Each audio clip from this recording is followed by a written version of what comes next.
So coming into the Faction Masters, I had basically two real mentalities towards my list building.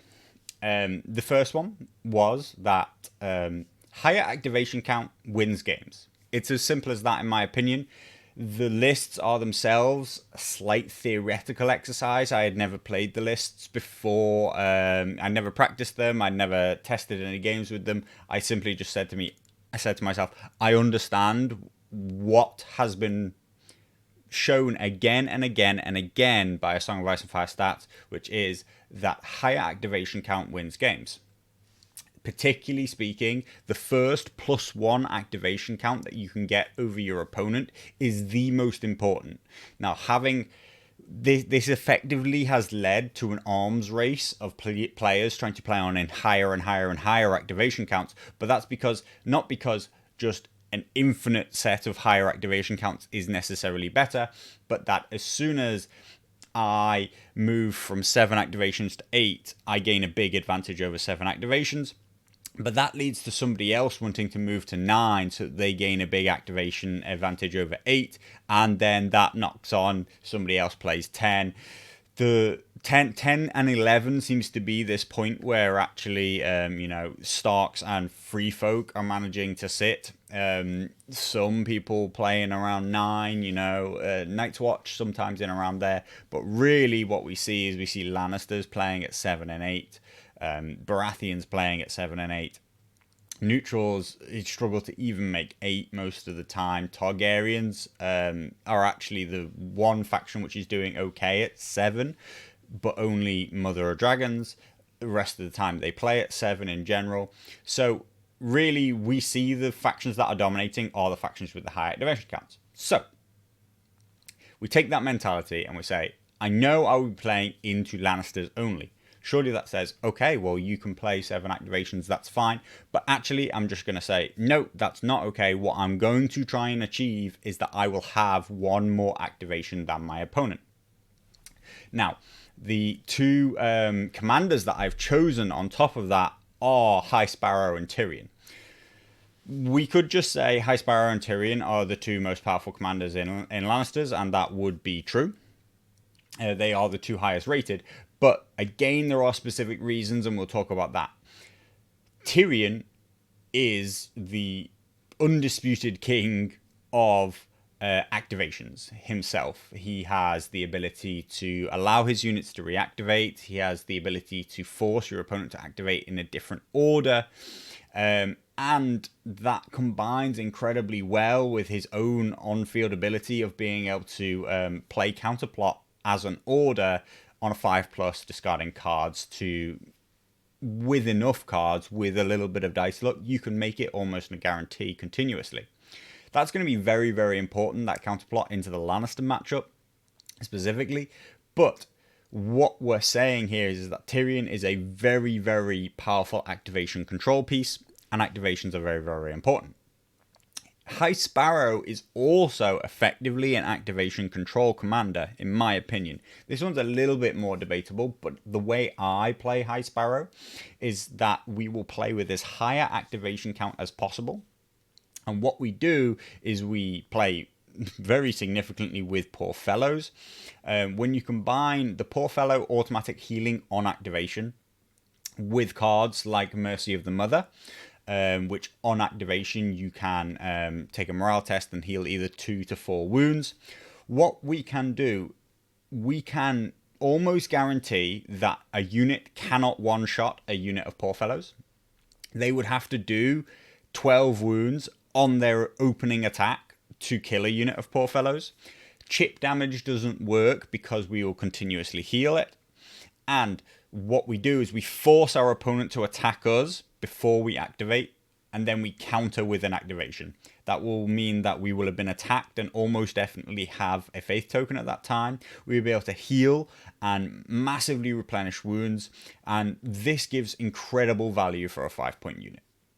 So High Sparrow and Tyrion are a command pairing which I've used for a very long time. I think they're the best 2 commanders, but it's not just a simple case of them having powerful cards. They are powerful They have great cards. They are great commanders. High Sparrow as an NCU commander is, of course, very, very good. Tyrion a little harder to use because he's an on-field commander, but that's a significant improvement in the 2021 game modes. So we have ourselves two powerful commanders, but specifically they both focus around activation control, activation flow, shall we call it, forcing your opponent to activate in a certain order by generating threats or by directly forcing them to with Tyrion. That leads us to this idea that if I can play these activation control commanders with higher activation counts than my opponent, I believe them to be almost unstoppable. I actually do think that they are the best commanders in the game, each of them. I believe that they are the two best commanders in the game myself. If only they could have higher activation count than their opponent. Where it falls down in the meta, the open faction versus factional matchups, is that Starks and Free Folk significantly out-activate them. And the other thing that is making them fall down, the other thing that is causing them issues is Mother of Dragons, who that's a very different problem. Tyrion has a chance, I believe, maybe even High Sparrow. I haven't actually played that matchup out. Lannisters into Mother of Dragons, but our real problem comes there that tons of our damage mechanics, be that panic-based damage from Lannisters, and even healing mechanics, and just almost half of the Lannister-based tactics deck is worthless against Mother of Dragons because the dragons themselves are just completely immune to panic-based damage. That's where things are really annoying and difficult. So that is what we're going to look to set up here. We're going to look to set up very powerful commanders who control activation flow, force your opponent to activate where you want them to, and use that with a higher activation count than I think anybody else is going to field in this tournament. And I think that just is a recipe for creating the most powerful lists. So that is methodology 1. Play high activation count with powerful commanders that control the flow. Methodology 2 is plain and simple, which is into the Lannister mirror matchup, I believe there to be no better unit in the entire game than Poorfellows. It's as simple as that. Their value is absolutely incredible. We go back to this Mother of Dragons problem, which is that while they're not immune to panic damage, particularly if we start to pile up a Vicious and a Cersei, something like that, while I'm not entirely immune to panic damage, I am very close to it. I am going to marginalize panic damage by a huge margin. That means that the value you will get from Lannister cards will be low. So I get to really minimize what my opponent's deck will do a lot of the time. On top of that, a 6-up save means that you effectively care not whether or not you're vulnerable. Most of your damage will come from faith tokens if you need to put out a spike of damage. So weakened tokens actually are not a big issue for them. And finally, panic tokens, if your opponent is stacking big negatives, then the panic token can be important.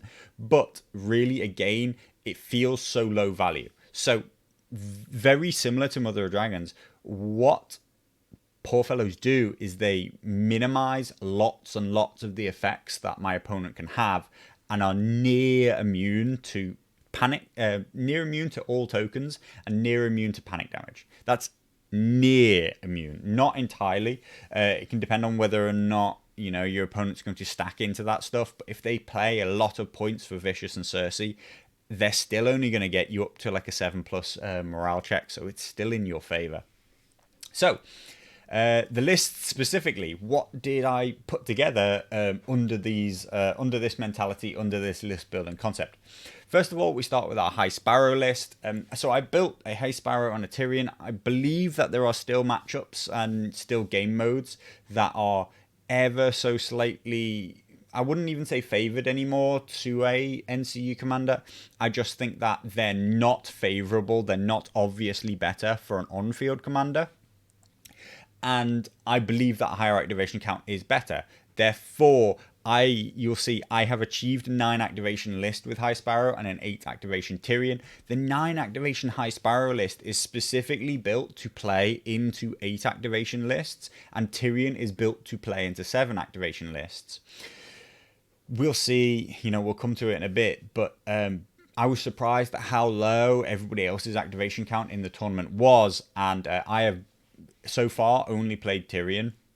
I've played into 7 activation lists continuously, and it's gone very, very well so far. But the High Sparrow was actually the initial starting point for me, which was I believed that the things that would scare me the most would be an 8 activation Tyrion list. So we want to get to 9 activations. We buy ourselves 6 units of Poor Fellows, 30 points there. We buy our cheapest NCU choices, a 4-point NCU. I ended up on Joffrey, which we'll come to. That's partly based on some other choices. Could easily be Varys at 4 points and Pycelle at 3 points. This is the base place that I pretty much would always begin building this list from. The idea is that I'm 9 activations, so I have to begin with 9 activations. High Sparrow comes for free. I buy my cheapest NCUs, that's 7 points, and then I buy 6 5-point units. This could easily be replicated with any faction using the same mentality and buying your single 5-point unit. We're at 37 points and we have 3 points left to spend. That's the way we should consider list building, in my opinion. We spend those extra points, we decide if we're happy with our list, and if not, then we have to scrap the whole premise. That's how we find a powerful list. That's how we push the bounds of what is the most kind of the best lists that we can achieve, at least in my opinion. So we have ourselves 6 unit Poor Fellows. We're lucky here. For most factions, you don't just want to fill your roster with your 5-point unit and say, well, I'm done. But one of the best things about Poor Fellows is that they can put out damage when they need to with their faith damage. So they can crack armor open, causing D3+1 wounds to both themselves and their opponent. By the time you've got 2 units of Poor Fellows into somebody, that's actually going to stack up really, really quickly in terms of damage. They work well as objective holders. They can't be panicked off the table. They work well as blockers. They can't be one-shot by almost any unit. There is basically the only unit in Lannisters that can realistically one-shot them is Knights of Casterly Rock, getting a huge lance charge. Other than that, you're basically looking for a panic fail. So maybe Mountain's Men with Cersei and Vicious, and probably throwing in Hear Me Roar. It really has to be a perfect storm for them to be able to be killed in that kind of way. So they're very, very resilient at holding. They have great they're great what's the word, resilience, not resilience, but just long-term kind of attrition. That's the word I was looking for. They have great attrition because of their healing and their choice of whether or not they will do damage to both themselves and their opponent. So they're an all-round amazing unit at 5 points. And then I think that you're even better when you play into Lannisters, because you marginalize your opponent's major source of tactics, deck damage, and stuff like that. 37 points. Normally, we would be looking to swap out at least some of those 5-point units into other units. Our options here with 3 points left are we could pick up 1 unit of Knights of Casterly Rock, but I think that actually really opens up a weakness in the list. Suddenly there's 1 unit that your opponent can target. Suddenly there's 1 unit which is great for Walder. There's 1 unit which is great for Tywin, who I think will be very, very common in the tournament, to turn off all abilities, get rid of that lance. Also, 1 unit that your opponent can take a crowns test on and not worry about. Every other unit in Poor Fellows, when I only field Poor Fellows, if my opponent wants to take crowns, don't forget there are no natural zone replacement effects inside of the Lannister NCUs. If my opponent takes crowns, he has to crown zap one of my Poor Fellows, which causes me generally to just generate a faith token, which is in my benefit. Combine that with the fact that most Lannister cards want their opponent, want you to control crowns, leads to this idea that you can actually force your opponent into it, and particularly that's where Joffrey Baratheon comes in. It means that I never need to take crowns because I will place Joffrey on a different zone. I will control crowns naturally and then try to force my opponent into using it. So 3 points left. We don't want to upgrade to Knights of Casterly Rock. We could upgrade to Warrior Sons. Now, Warrior Sons don't have the same problem, which is that they're still a bad target for our opponent to crowns test. We still have great synergy with all of the High Sparrow cards. If anything, they become a great focal point for our High Sparrow cards. Wrath of the Warrior becomes an amazing card on them. You know, Protection of the Father. All these cards will help them generate these tokens, faith tokens, which they use far more quickly than the Poor Fellows do. But I think that they're not actually as good a value unit as Poor Fellows, and there are better things that we could pick. So our 3 points end up being spent on Preston Grenfield, who I think is absolutely your first go-to point. And really, I don't think that any Lannister list should leave home without him. It's as simple as that. I think he's that powerful right now in 1.6, particularly if you have a good commander. And if you don't have a good commander, why not? It's as simple as that. High Sparrow and Tyrion have such good cards. Joffrey, slightly debatable. You know, he's also okay. Tywin, again, a little bit worse. If you were to bring Gregor, I absolutely think that his cards are so powerful, so influential, that you definitely need to be bringing Preston Grenfield. Meryn Trent, not quite as powerful in my opinion. That's actually because, not because the token is necessarily that much weaker than a tactics card, but because it has the limitation of range. So Preston Grenfield can just start drawing cards right from turn 1, whereas Meryn Trent requires you to place a token on somebody within long range, whereas tactics cards which you draw could just influence anywhere on the battlefield. We finally finished that up with Champion of the Faith. Now, this is the one point which I believe that is actually kind of like floating and spare in this list. You definitely could choose to turn Pycelle into a 4-point NCU like Varys, but I do believe that there is a certain amount of value in having a single unit of Poor Fellows having the Champion of the Faith. I know lots of people think that Poor Fellows with Champion of the Faith are amazing, and yes, it is great value at 6 points, but I would never give up an activation to put Champions of the Faith in all the units. It's far more important that I control the flow at which we activate, rather than just having like surplus healing and surplus faith tokens all across my army. But I do think there's great value in having one unit which can get more stuck in than the rest, one unit which I will use more aggressively, more assertively, the unit which I'd use to take the center objective, for example, for it to have faith tokens and for it to heal more rapidly, and for it also to be considered it can effectively look after itself, whereas lots of the other units, they require a High Sparrow card to be played on them for them to start to be able to be aggressive. If my opponent refuses to attack me, refuses to let me take any morale tests, then it can mean that that it can be hard to push out damage. There was one final consideration, which is this Poor Fellows with Champions of the Faith could be a unit of crossbowmen. And that is the one thing which I go backwards and forwards on. The crossbowmen can have great value in that they allow you to control the range fight. They allow you to control big areas of the map. It also generates this idea that you can shoot into your own combats.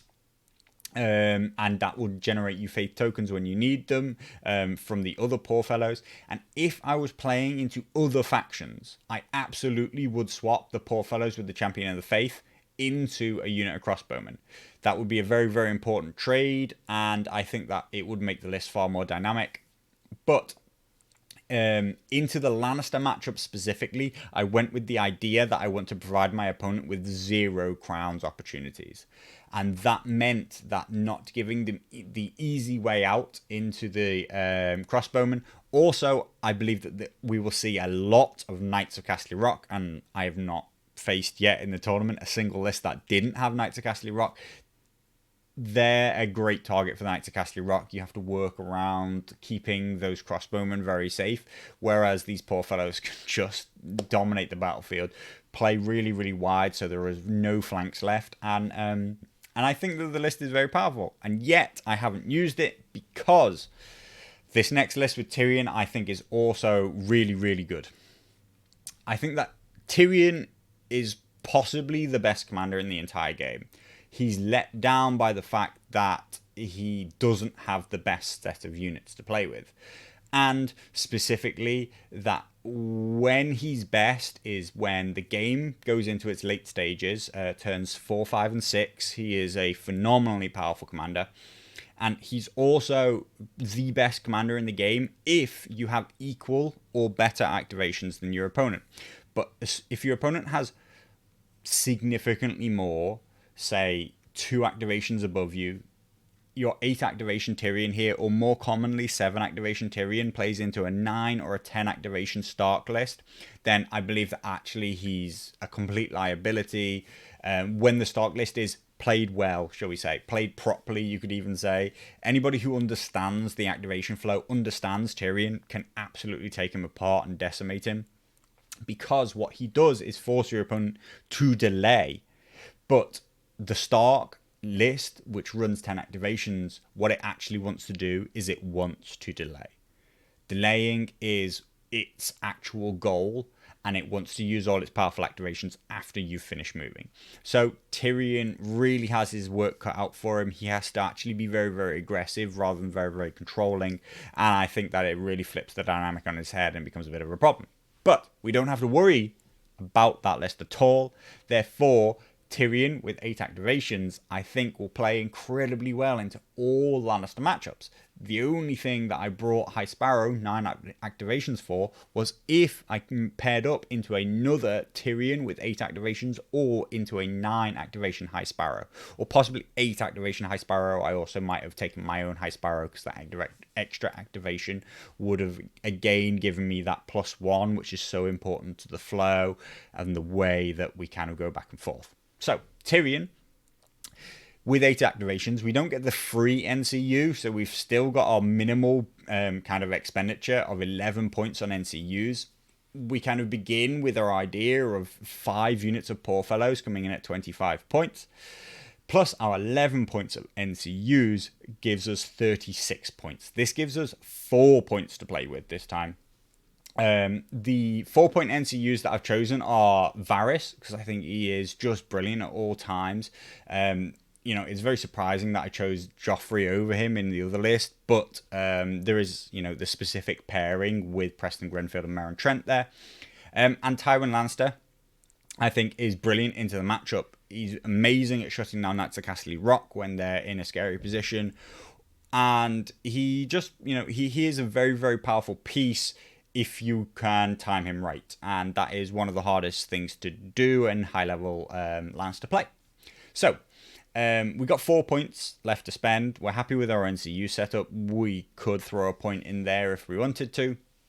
But as we spoke about, I'm almost definitely going to pick up Preston Grenfield. So we should just, put that to the side and say that really we have 3 points left to play with. I think that Tyrion really wants to have 2 threats at all times, 2 powerful units. So one easy way out for us there is to spend that 1 point, as we spoke about before, turning a unit of Poor Fellows into the Lannister crossbowmen. I'm not going to go for full Poor Fellow spam here at all. We are going to have significant powerful units, and this is where you start to understand the real flow and control of activations. You want to have some pass activations, some activations which go early in the turn and don't do anything significant, just hold objectives, and then you want to have some activations which are the focal point of your army. They could be ranged units, they could be they could be 8-point units, 9-point cavalry, things like that. That's how we play at a really high level. By having this disparity, it's actually the disparity in cheap activations versus really powerful activations, which is where the real core of the game comes in. It's what makes the Starks so powerful, which is that they get a lot of very cheap activations, but can still field Tully Cavaliers. They'll field Brand Berserkers, as they're known. And so, that's what makes them absolutely top tier. So, we need our 2 focal point units. We spy our Lannister crossbowman, and we want Preston Grenfield. He would normally go in the crossbowman, but that's not where he ends up actually in this list. We only have 2 points left, which means that a unit of Poor Fellows can't be made into a unit of Knights of Castle Rock. Knights of Castle Rock would actually be my go-to, but we're 1 point over, and I desperately want to have both the crossbowman and I want to have Preston Grenfield. So we take the choice to instead go for Stormcrow Dervishes here. I think that they're a really great value unit, and it gets even better when we place Preston into this unit. As I said, he could go into the crossbowman, and the crossbowmen have great value because we can easily give them a swords attack, gaining extra actions that way. Great target for using our Cunning Ploy on to give them extra activations, pass off our activations onto them. But this list specifically is actually going to focus way more onto utilizing the Stormcrow Dervishes and reactivating them multiple times per round. Every time I take on a charge with a unit of Stormcrow Dervishes, I will either charge as an action, drawing a card, and then either kill my opponent and overrun, drawing another card, or I will complete the attack and retreat, and therefore draw a card. Basically, if I make a charge action, I will draw 2 cards as long as I control the crowns. Obviously, it's going to be quite a contested zone in the Lannister matchup, but it effectively means that Tyrion is an absolute master, the absolute worst commander that you could possibly allow to take letters. Letters is always a high value zone, but even more so for Tyrion. When I put that much pressure on letters, it will almost always be your opponent's first go-to, or the zone that they try to block in any given way whenever possible. It will be nearly always the first zone that I take, even if swords is available and there's an attack on the table, for example. Letters is probably higher value with Tyrion, depending exactly on cards in hand and the situation, of course. But if my opponent takes letters, blocks letters, allows letters, taking crowns as a backup is an incredibly powerful play because it enables the Stormcrow Dervishes with Preston Grenfield. So I think that effect on the tactics board is also really, really powerful, and really, really why we want to take Preston Grenfield at all times and put him in a unit which your opponent doesn't have a lot of ways to pin down and destroy. So that's where I choose to spend the points. I think that the list is... I believe that this... I honestly just straight up believe this is the best 8 activation list in the entire game right now. I really do believe it. Unless you field 9 or 10 activations, I don't think there's a better list out there. The Poor Fellows with Tyrion in are the perfect, like honestly the best command bunker in the entire game, particularly into the new game modes, which have a lot more objectives which give you +1 for controlling with a commander. This means that having a very passive commander like Tyrion, who has a battlefield-wide effect in his counterplot order, his ability to pass off activations to other people, means that you can go onto an objective with Tyrion, and for the rest of the game, not only do you just pass and do nothing, but you pass, do nothing, you can counterplot other enemies with your order, and then when you have the cards, you can pass your activation off onto other units to reactivate. And all of that is achieved while being a 5-point combat unit, one of the cheapest units possible in the entire game. And on top of that, you are almost impossible to one-shot. And you're very, very resilient to chip damage because you will auto-heal. I honestly believe this unit is phenomenal, and the rest of the list is just really, really powerful. I would love to be able to take one more 3-point NCU, really put Preston into some crossbowmen and turn those Stormcrow Dervishes into Knights of Castle Rock, but that's the failing of Lannisters, really, is actually that they don't have 2 3-point NCUs. and is what has been costing them competitively for a very, very long time. But we don't have to worry about that.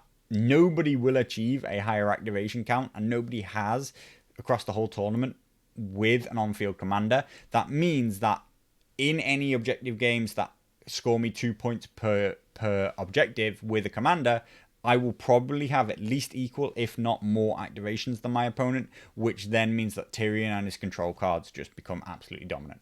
I believe that this list is the best in the tournament, and I have looked at all of the lists, so you can tell that I think I'm going to do well. How about our opponent then? It's been quite a while talking about that list, but of course, I think that's a very interesting methodology, and now you'll understand when I look at my opponent's list why I'm actually a little bit surprised at what he's taken and that he's done so well with it. Of course, I went 2 crushing victories, but so has my opponent so far. So far, he has been absolutely destroying everybody. He has been playing his Joffrey list. I am incredibly surprised that he has brought a Jaime list. Let's look at it first. So it's 7 activations. We already talked about the fact that I think that's really, really weak, and that I think that that's a big, big advantage for me when I get to play Tyrion on 8. Joffrey is also here with 7 activations, so I'm sure of that. So you already know I'm going to play Tyrion. Tyrion with 8 activations into either of these 7 activation lists, I think has a massive, massive advantage. But into the list specifically, Jaime is a very rogue, shall we say, commander pick. I do think that as far as Jaime lists goes, it's quite good. So he has Jaime in the Warrior Sons, 8-point unit. I have seen and I have utilized Warrior Sons myself as a command bunker, but I think that they're a bit overpriced. Jaime, of course, can make good can make good effect of lots of their abilities, particularly his counterattack. When Warrior Sons are using a Faith token to really amp up their armor save, this unit is very, very dangerous. Let's not naysay the fact that this is a very, very dangerous unit. But specifically, we will be playing a Game of Thrones. That's our final game mode, and that's quite important. Commanders will score 2 victory points for controlling an objective. My commander can easily sit in a corner on an objective, scoring 2 a turn, and I'm very, very happy with that. Whereas this Jaime unit has to be very, very proactive. It needs to get into fights, and it needs to be dangerous. Otherwise, it's just a big, big expenditure of 8 points for a unit which is going to camp an objective, and Jaime's cards aren't particularly, they're not battlefield dominating the way Tyrion's are. And on top of that, he doesn't have like Tyrion's order to throw out. So I think that commander versus commander, I have a big win there that I can effectively hide and still achieve everything that I want, whereas Jaime has to be very, very proactive. I am, on the other hand, going to try and ignore Jaime for as long as possible, because he really is dangerous. Now, following that up, we have Poor Fellows with Meryn Trent. As we talked about, I think Meryn Trent's good value. Poor Fellows, great value. He doesn't have the kind of the effect that I was talking about before of being overwhelmingly a unit which I don't want to target, so that's in my favor. Also, because I out-activate him, I can choose to attack Poor Fellows twice in a row at the end of a round after they've finished activating. And then, if I get the timing right, I can also activate and attack them first the next round. That means that I can probably absolutely bypass their entire healing and sustain mechanics by bursting through them if the timing is right. So, still a good unit, a good pick.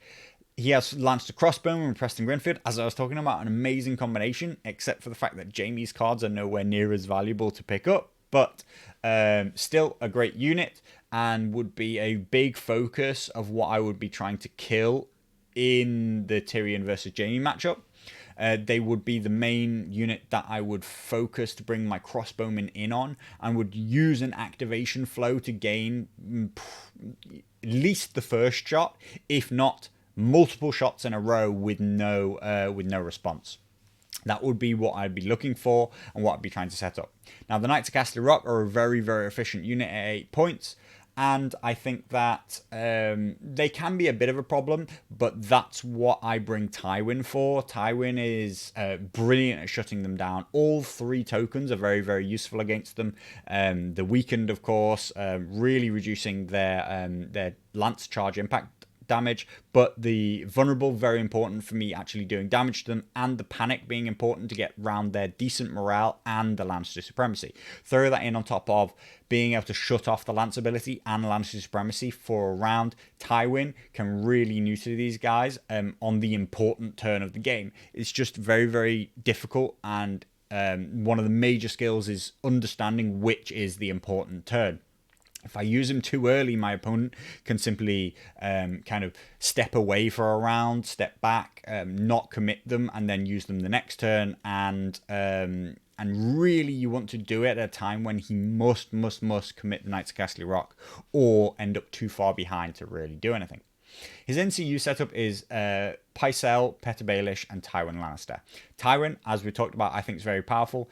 I'm not a big fan of Petyr Baelish at all. I really don't think that he's as good as people kind of say, specifically into the mirror matchup here. So obviously his value is, and his intent is, that you can take a zone here, specifically normally Crowns, allowing you to enable Meryn Trent and Preston Grenfield. He can take Crowns but swap it to be a different zone. But my big issue with that is that the zone you've swapped it for, you've left open, and now your opponent can take. So if my opponent takes Crowns but uses it to take letters, for example, he has simply left letters open to me, and I don't understand why you wouldn't have simply taken letters. The only real use I see is when one person has an ability to make an attack, such as having a ranged unit, and their opponent doesn't, and you can take Crowns, enabling Preston Grenfield, take a swords attack with Crossbowman, allowing you to draw a card, enable all your combos, leave the swords open, but your opponent doesn't have a ranged unit to respond in range of you to be able to respond with their swords attack of their own.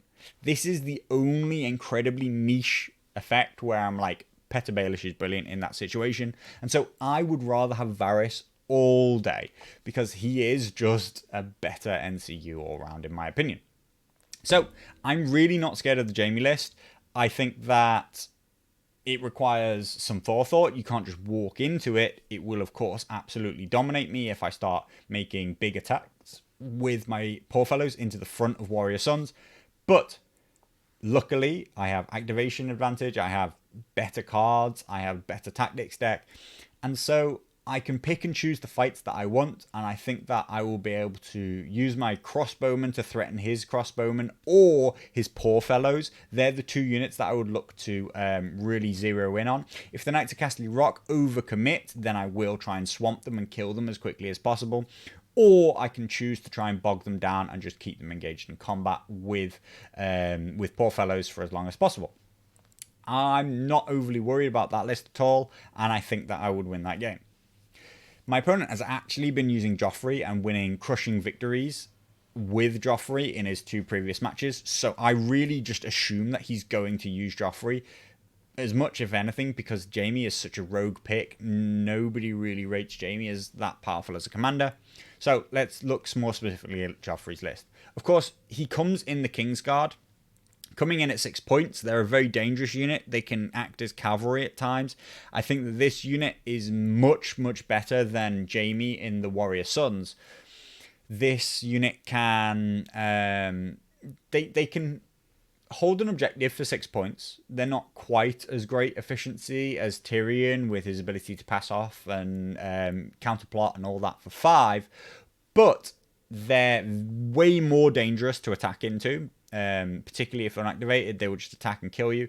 But they're actually very dangerous to just go near at all. As soon as you become within range of them, they can very aggressively use a cavalry maneuver and charge you where you can't charge them.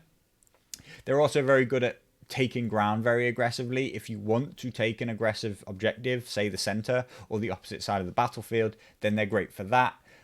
So of course, that all comes as part of being Joffrey, the only available to Joffrey. So if you're bringing a Joffrey list, it's for that reason. His cards are okay, but they're not game changing. My opinion. I mean, actually, they can be game changing. That's actually an understatement. They can be game changing, but they have such a risk reward involved with them that you have to be very, very careful with how you use them. So, followed up with some Knights of Castle Rock. That is incredibly common. A great value unit. Again, all the things that we said before. And then we follow this up with Clegane's Mountain Men with a guard captain. An interesting choice at 7 points. I mean, I really wouldn't have spent the guard captain unless I just had a spare floating point around. They're okay. Their one weakness generally is considered their bad morale, and that this becomes a weakness of the unit. Personally, I would have definitely chosen another unit of crossbowmen with Preston Grenfield myself. And then he follows it up with the Stormcrow Dervishes with a Stormcrow Lieutenant. Interesting choice because I don't know if the Stormcrow Lieutenant has a ton of synergy with them. Of course, they're a very aggressive unit. The Sundering and +1 attack can be great, but the list as a whole isn't really built around taking money bags. So maybe it kind of enables another zone the way we were talking about Crowns does, but not in quite the same way. I think that this would be very sporadically taken, and that it would only be on half the time, I think is relatively steep at 1 point. NCUs are Pycelle, Cersei, and Tywin. Again, Tywin, great pick. Pycelle, incredible value. Possibly one of the best 3-point NCUs in the game. That weaken token is incredibly important. So, how about Cersei Lannister? She's okay. She does actually put a small amount of fear into me, but that's not because of what she will do on average. On average, she won't do very much against a very good morale poor fellow list like mine.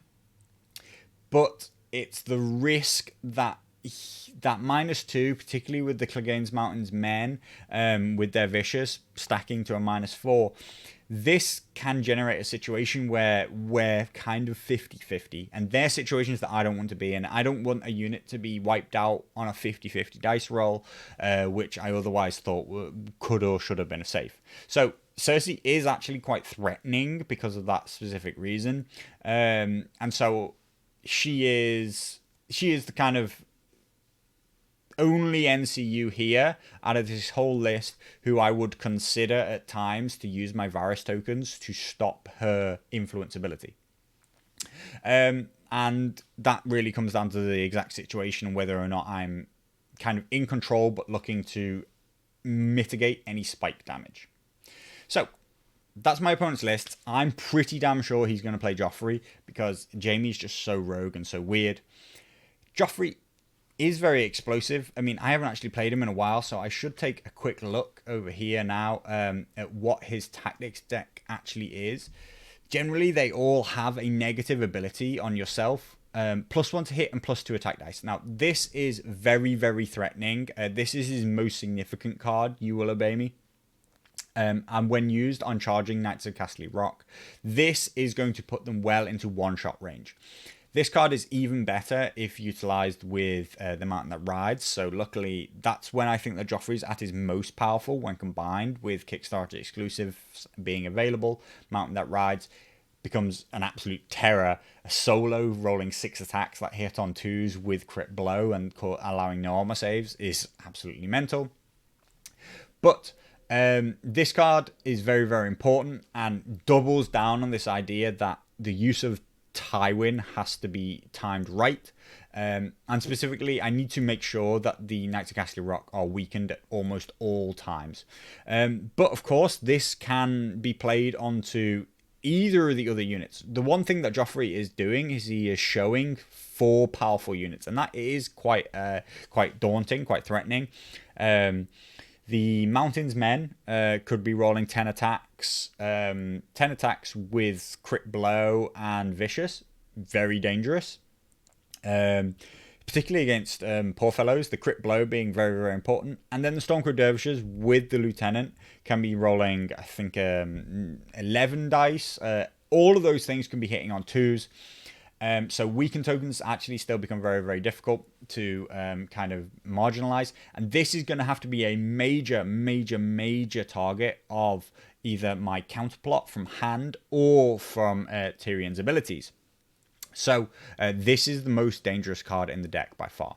Traitors, I will have their heads. Of course, it has the negative connotation, which is you become weakened and one of the unit becomes panicked afterwards. But if you can one-shot a unit, then a weakened token and a panic token are well worthwhile, rather than getting bogged down into a protracted combat. Traitors, I will have their heads. One enemy unit becomes panicked and then one enemy suffers a panic death. It is decent enough. It has good value against the Stormcrow Dervishes and the Crossbowmen. It can allow him to really hone in on the 2 units which I want to utilize well and keep at high ranks and keep powerful. But again, a panic token and a weakened token as payment for it. This one I'm far, far less concerned about than I am about You Will Obey Me. I Am the King automatically blocks D3 wounds. This can allow you to block, of course, it can allow you to block the poor fellow damage, as well as all the other attacks that I put through. Comes after defense dice, so it's quite a large amount of hits to block. But again, you pay for it by becoming vulnerable and panicked afterwards. It's very, very powerful when used onto the Kingsguard generally. But again, I don't think it's that high a priority card. I will be looking to do continuous, constant pressure damage rather than really explode units in like one specific point. So really the only card that I care about, and I'm glad that I looked at it because I forgot just how threatening it is with the +1 to hit and the +2 attack dice, is You Will Obey Me. So the game plan really will be make sure that I have a trigger counter, be that my own Tyrion or a counterplot, at all possible times, if available, save it for You Will Obey Me. Really, I think that if I can stop that, keep most of his units, the Knights of Castle Rock, the Clegane's Mountain Men, and the Stormcrow Dervishes, if I can keep those units weakened, don't forget that Joffrey's cards put out additional weakened. I have Pycelle, and I look to take letters aggressively. I will look to leave the unit that I want to Tywin onto. I will actually be the unit that I'm not weakening. So the unit that I'm most scared of is the unit that I don't weaken, because we will then use Tywin on that unit. So trying to remember that one, because I did get that one wrong earlier on in the tournament. So I think that this is a dangerous list, but I have all the control elements needed to marginalize it. The longer the game goes on, the better things are for me. I will be able to draw a very big hand by, say, round 3. Round 3 is going to be the key turn for me. Round 3 and round 4 are where I want the game to be decided. I don't want the game to be decided on round 2. So game plan wise, that means that I want to delay how long we fight for. This means that if you've seen my other videos, very commonly I will be playing, almost definitely playing a refused flank. If my opponent clusters sort of on the same side, I may end up placing a single unit of poor fellows out on the opposite side just to claim a token by themselves, but I don't really want to put them into a one-on-one fight with anything, so it's quite likely that I will stay very clustered. That will allow me to keep the crossbowmen safe in behind, and then I'll be looking to just cunning ploy and reactivate and remaneuver and get into dangerous positions with the Stormcrow Dervishes. I will be looking to draw my opponent into attacking a unit of poor fellows and then to counter and exploit that situation, be that with blocking positions, so then there can't be any follow-up charges, turn that into a grinding, healing combat, and once all of that has been worked out, then I will look to get the dervishes into a position that they can start to bounce in and out of combat once I've got my opponent locked in. If he falls to that trap is the big question. Furioka is, of course, a very high-rated player, a very good player. He is, I believe, the 5th highest-rated TTS player in the world. So it's going to be a tough game. He has a good list. but I think that I have a better list. I think the game mode favors me, and for those reasons, I'm going to go on an absolute limb. Normally I say, if these things happen, if these things happen, I believe that I will win this game. It's as simple as that. Based on lists alone, I think that I am going to win. That's how much I believe in the +1 activation advantage and the strength of Tyrion. I will, of course, eat humble pie if and when I lose, but I do believe that this is very favourable to me, and if I lose, my opponent's significantly done well. You know, like, I do believe that he's played very aggressively and very assertively to do that. So we'll see how deployment goes. I would be very happy with either him deploying wide and me being able to focus in on a single side of his army, or for him to cluster in one corner and for me to cluster on the opposite one. The only thing that I don't want to see is for me to be kind of refused flanked, clustered on one side of the battlefield, and my opponent to also cluster on the opposite side of the battlefield. One of the most significant roles will be choice of who has side and who has first turn. I will absolutely want my opponent to deploy first, even if there is an advantageous side. I will be absolutely fine to give it up, to force my opponent to deploy first so that I can begin to counter his deployments and deploy as far away from him as possible. That will also give me choice of first turn. I will pick first, and then that I think that my opponent will be very hard pressed to be aggressive on turn 2. And I can really kind of set up a position on turn 2 that I can make big plays on turn 3. If not, I have to play very, very defensively on turn 2, which is when I would be going first, to not be outplayed on turn 3, and I would have to be playing for turn 4. That's not the worst thing in the world. Tyrion becomes more and more powerful as the game goes on. The more and more cards I can draw, the smaller I can make my deck, as long as I can put those adaptive tactics onto the bottom of the deck, redraw them, then it means that I can have any cards I want. So, there we go. Quite a long analysis, but I do think this is some very top tier lists, and they're built to a very specific mentality. We'll dive over to the game. We'll see how it actually goes. But I think that when you see this video, I will have won the Lannister Faction Masters. And not only that, but it will almost definitely, if I do win that game against another high rated player, it will almost definitely make me once again the world's #1 TTS ranked player.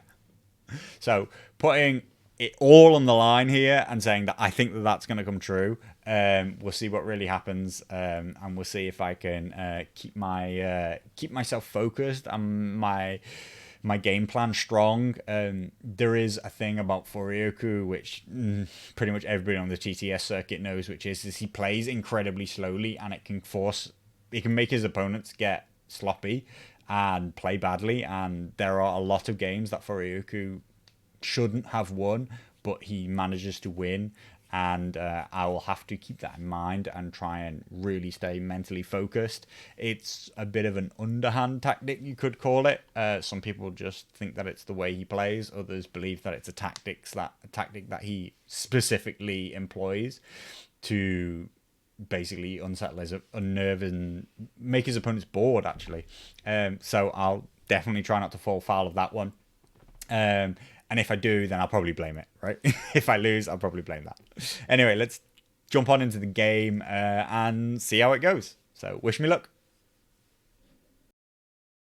Here we are, over into our game. Of course, for you guys, it's been a few minutes. For me, the predictions for this game happened about 3 days ago. I played the game 2 days ago.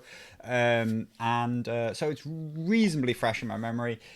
It's going to be quite a quick game. So don't skip anything. Don't skip to the end because there's going to be some interesting learning points, some interesting discussion points. But the game is going to be over before you know it. So let's dive on into that.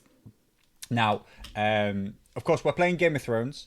I have chosen to take my Tyrion army as I told you I would, for the reasons that I told you I would. And unsurprisingly, my opponent has brought his Joffrey list. Now, you will remember from my predictions that I was very confident that I have the advantage in this matchup, and that as long as I play correctly, if I play well, then I will win this game. That's because I'm so confident that my 8 activations versus his 7 is a big advantage. Never mind the fact that Tyrion is also a very powerful commander when using activation control. He has very powerful tactics deck, and the one thing that usually lets him down is that he has lower activation count than his opponent. So we move on into our terrain deployment. My opponent wins the roll, and he begins with he begins with a weirwood into the center of the battlefield. Now, if we go back to what I was trying to discuss in terms of my tactics coming to the game, my kind of game plan, as it were, I am wanting to achieve roughly an asymmetrical deployment. I want to easily control one corner node with Tyrion scoring 2 points a turn. That's going to have a great value by comparison to Joffrey controlling a corner node, because Tyrion will have a much wider range of effect upon the battlefield. For this, I will try and set up a pair of stakes roughly around the center. My opponent deploys the weirwood centrally first, which pushes the stakes quite far apart, but I'm effectively trying to split the battlefield in two still. I'm trying to create a region around which I can defend and slow my opponent from attacking, because I will gain more value, shall we say, more efficiency from having Tyrion on a safe corner point than Joffrey gains, and also B, it will allow me to leverage my crossbowman as a ranged advantage, put pressure on him to do something early. And finally, the longer that I can make the battle go on for, the better Tyrion becomes. He is the undisputed dominant force in rounds 5 and 6 of any game against any matchup, so long as he still has units left on the board. So the more I can slow the game, the more I can play my tactics cards out and use adaptive tactics to recycle through my deck, the better a situation I'm going to be in. So I'm looking to set up terrain which is going to slow us, and stakes are the perfect use for that. My opponent has set up a weirwood in the center and then a corpse pile roughly 6 inches away from it. It's an interesting setup which creates a zone which is a null, a +1 and a -1 at the same time. A zone to the left controlling these two left objectives, which are at -1 morale. And then a zone around the center, which is +1 morale. It is an interesting choice, and I think an interesting tactic, which my opponent has tried to utilize, which is that the Kingsguard have the Fearless keyword. This means that they can receive the benefit of the +1 from the weirwood without having to receive the negative -1 from the corpse pile, as they're immune to all negative morale modifiers. This means that they can sit in a region which they suffer. They currently gain a +1 from the weirwood, while any unit that comes to attack them actually is under a dual effect of a +1 and a -1, which is overall advantageous to them.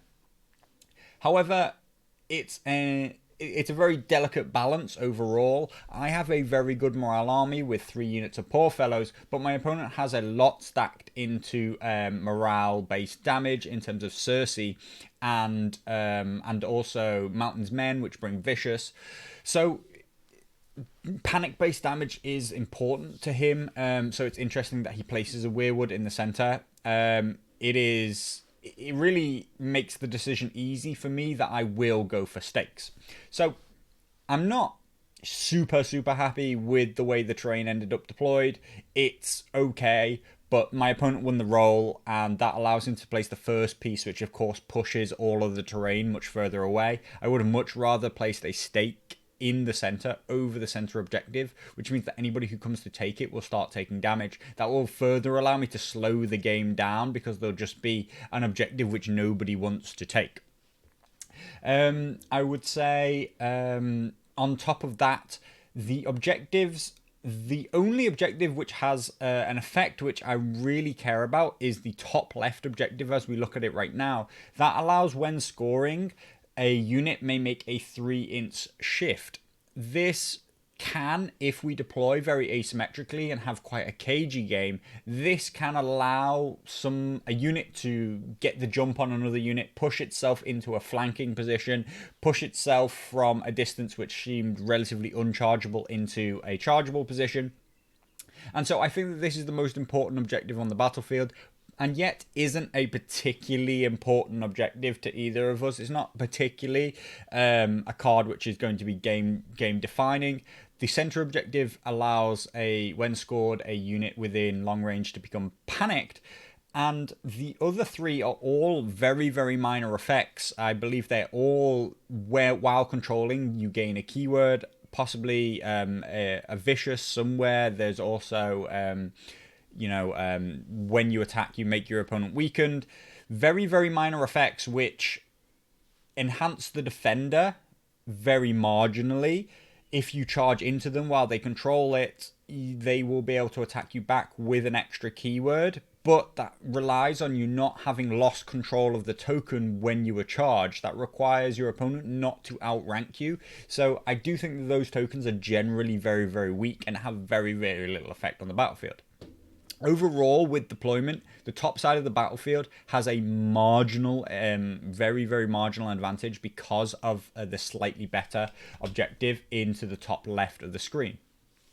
But, however, overall, I think that the role for winning choice of sides or first turn is very, very important, and you absolutely want to be giving up choice of sides to your opponent in this situation. There isn't an obviously better side of the battlefield, and yet you will have the negative of being forced to deploy first with your units. Your opponent will then be able to start to mirror and counter you, and on top of that, you will then get choice of first turn. Unfortunately, I have a bit of trouble bringing my army in. I actually have to delete it a few times and bring it in again. And it's actually going to lead to a problem, which we'll see again in a minute in deployment. But here we are, and my opponent wins the roll. Based off, he takes a quick check of the objectives. He also checks who has to deploy first, which is something that he really should know at this level of the game. But eventually, he gives the choice up to me. As soon as he does, I know that I want the top side of the board. I know that it is the stronger side, but it's not significant enough better that I'm happy with that. I'm very, I'd very much rather I get to choose turn, and also that he had to deploy first. So, when we eventually flip round, I'm going to try and create a situation where we avoid combat for as long as possible, and I'm focused around a single objective. That is most likely going to be this objective here, and I would like Tyrion on it. Having to deploy first means that I reveal way more information about the fact that I'm going to try and deploy asymmetrically on this side than I want to, which is also a big, big negative. And the one thing that I have is that I am willing to place a single unit of Poor Fellows to control this objective. This will be a bit of a red herring that I'm going to deploy kind of equally. But I do think that this unit will be quite exposed. But it's enough that it's worth controlling this objective, even though I'm trying to stack one side of the battlefield as where I will win.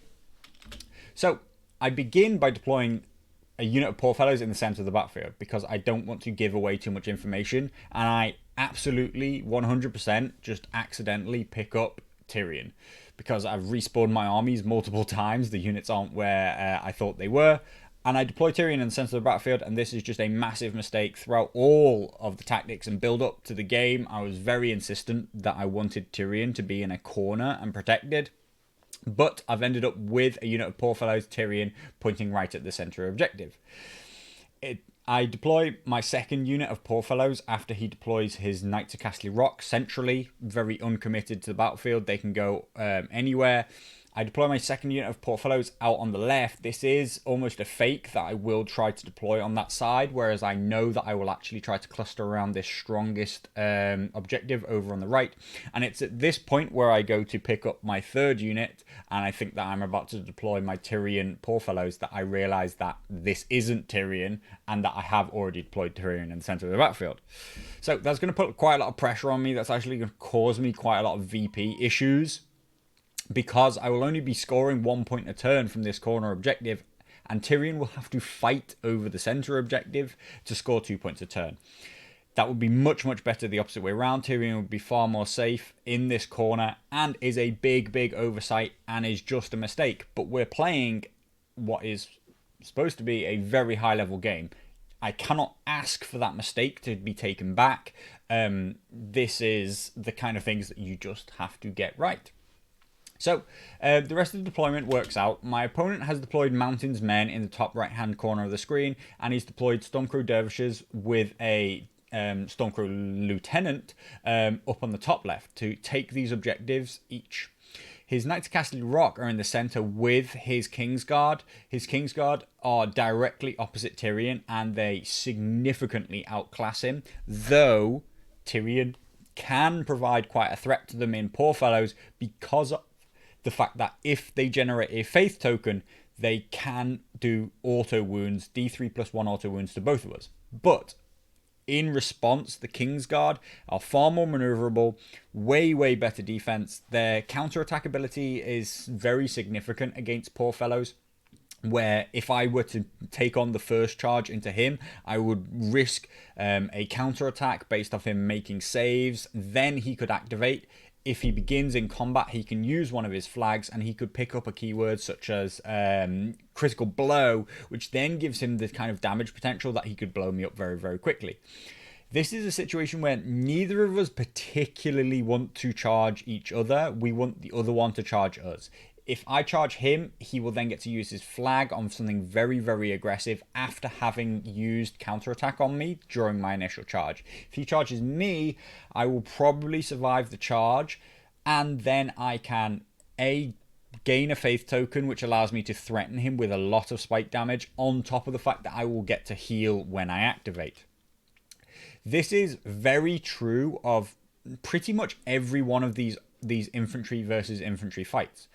He has significantly better units, but it's not hugely beneficial for him to make the first move because I'm very likely to survive. Then I can heal and start to do damage back. I can heal and really gain sustain, and I should be able to outfight him point for point. That is point for point. I do think that Poor Fellows can fight any 5-point unit in the game and win, but it's a big push to think that they could fight a unit of Stormcrow Dervishes with a Stormcrow Lieutenant at 8 points into a 5-point unit. I don't think they're that good. Or even this 7-point unit of Mountain's Men with a Guard Captain. That Guard Captain is going to give them lots of sustain and really shore up their weakness of their morale. Over on this right-hand side, I think that I have a very strong position. This stakes here in the center is well positioned for me to be able to put my crossbowman behind it and gain a very threatening position onto the center token while being quite safe from the Knights of Castle Rock. Next to them are the Stormcrow Dervishes, and they are the most important piece of the army. They're not in the best position to gain flanks as things stand right now, but we have to see the way the battlefield will develop. They're in quite a good position to threaten flanks onto the center objective. That is then going to allow them to push further on in and then threaten flanks onto the back objectives. Once you see that your opponent won't just advance in a single battle line, you don't have to be on the outside of him to really threaten flanking in that way. So, am I happy with deployment? Not at all, actually. Mostly because Tyrion isn't in the position that he's supposed to be. He's supposed to be on the right-hand side here. Overall, it also hasn't gone quite as well as I wanted in that he is deployed wide. He has matched me on every objective, where in quite a threatening, aggressive position overall. And so, it hasn't gone exactly how I wanted, and there is pressure on me to make up for the mistake of putting Tyrion in the center. We draw our cards, and my opponent chooses who will go first. I think that this is a very important decision into not just Game of Thrones, but any scenario which has the current 10-inch deployment zones, which is nearly all of them. I think that the way things are at the moment with an X-shaped deployment, it's actually really heavily weighted towards choosing to go first on the first turn. That is a overgeneralization, of course. It can be matchup specific. It can be really, on tiny, tiny details in terms of activation flow, number of NCUs, all that kind of stuff. But as we stand in a relatively activation similar kind of lists, three NCUs each, I think that it's stacked very, very heavily in favor of going first on first turn, mostly because that leads you to have first on third turn. The X situation of these objectives lends themselves towards having to take objectives in round 1 and then position in round 2 to attack in round 3. And that is the turn where you want to have that tempo swing. You may even position to make a charge at the end of turn 2 and take that momentum into turn 3. You may see combat in turn 2, but it's not the kind of combat that will determine the game.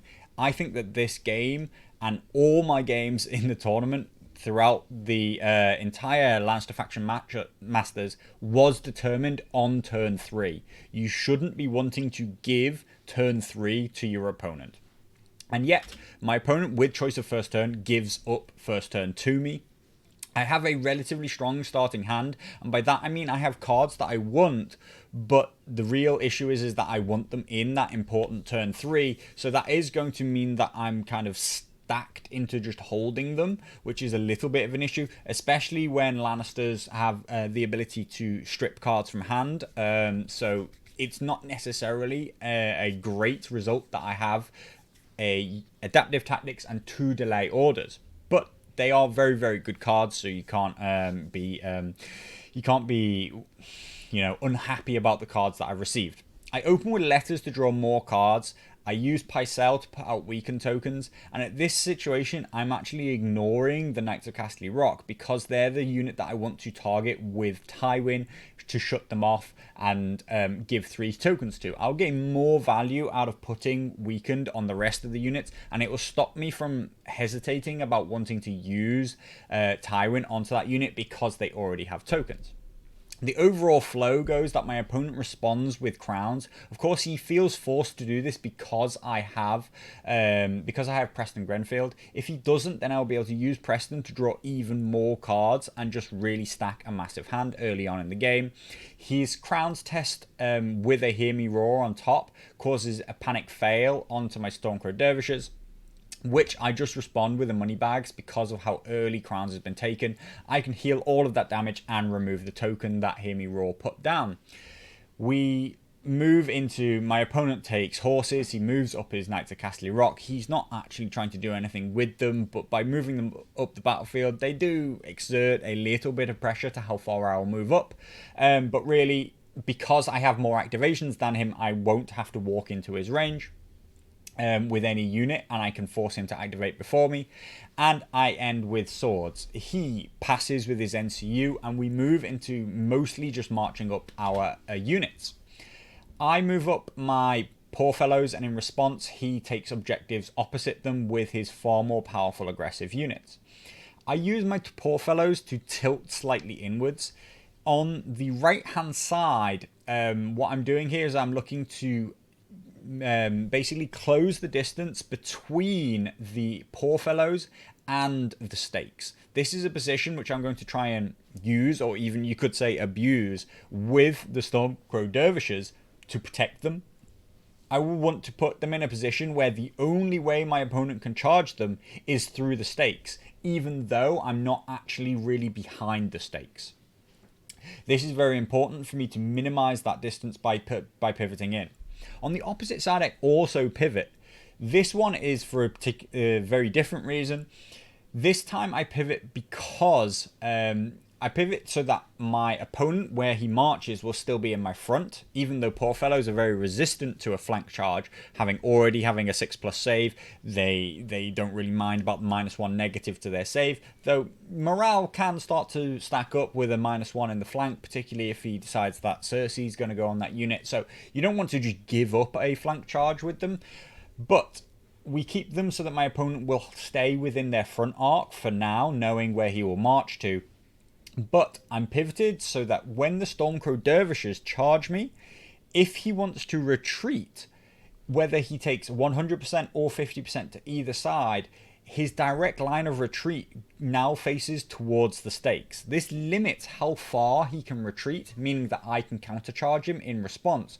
And more importantly, it means he can't charge me and then bounce back to the objective which he currently holds. This would allow him to really dictate the tempo and the pace of that engagement if he constantly was able to sit on his own objective, charge into me, and then bounce back onto the same position. So when you're playing against a really technical unit like Stormcrow Dervishes, you need to be very, very careful with where you're positioning and where you're facing, and think through the ramifications of where they will end up if they start to charge and bounce off you. In general, he just responds to the positions that I take up until the point where I use my crossbowman, and then he moves his Kingsguard up towards the center. He marches as far as he can, and I respond with Tyrion moving relatively hesitantly.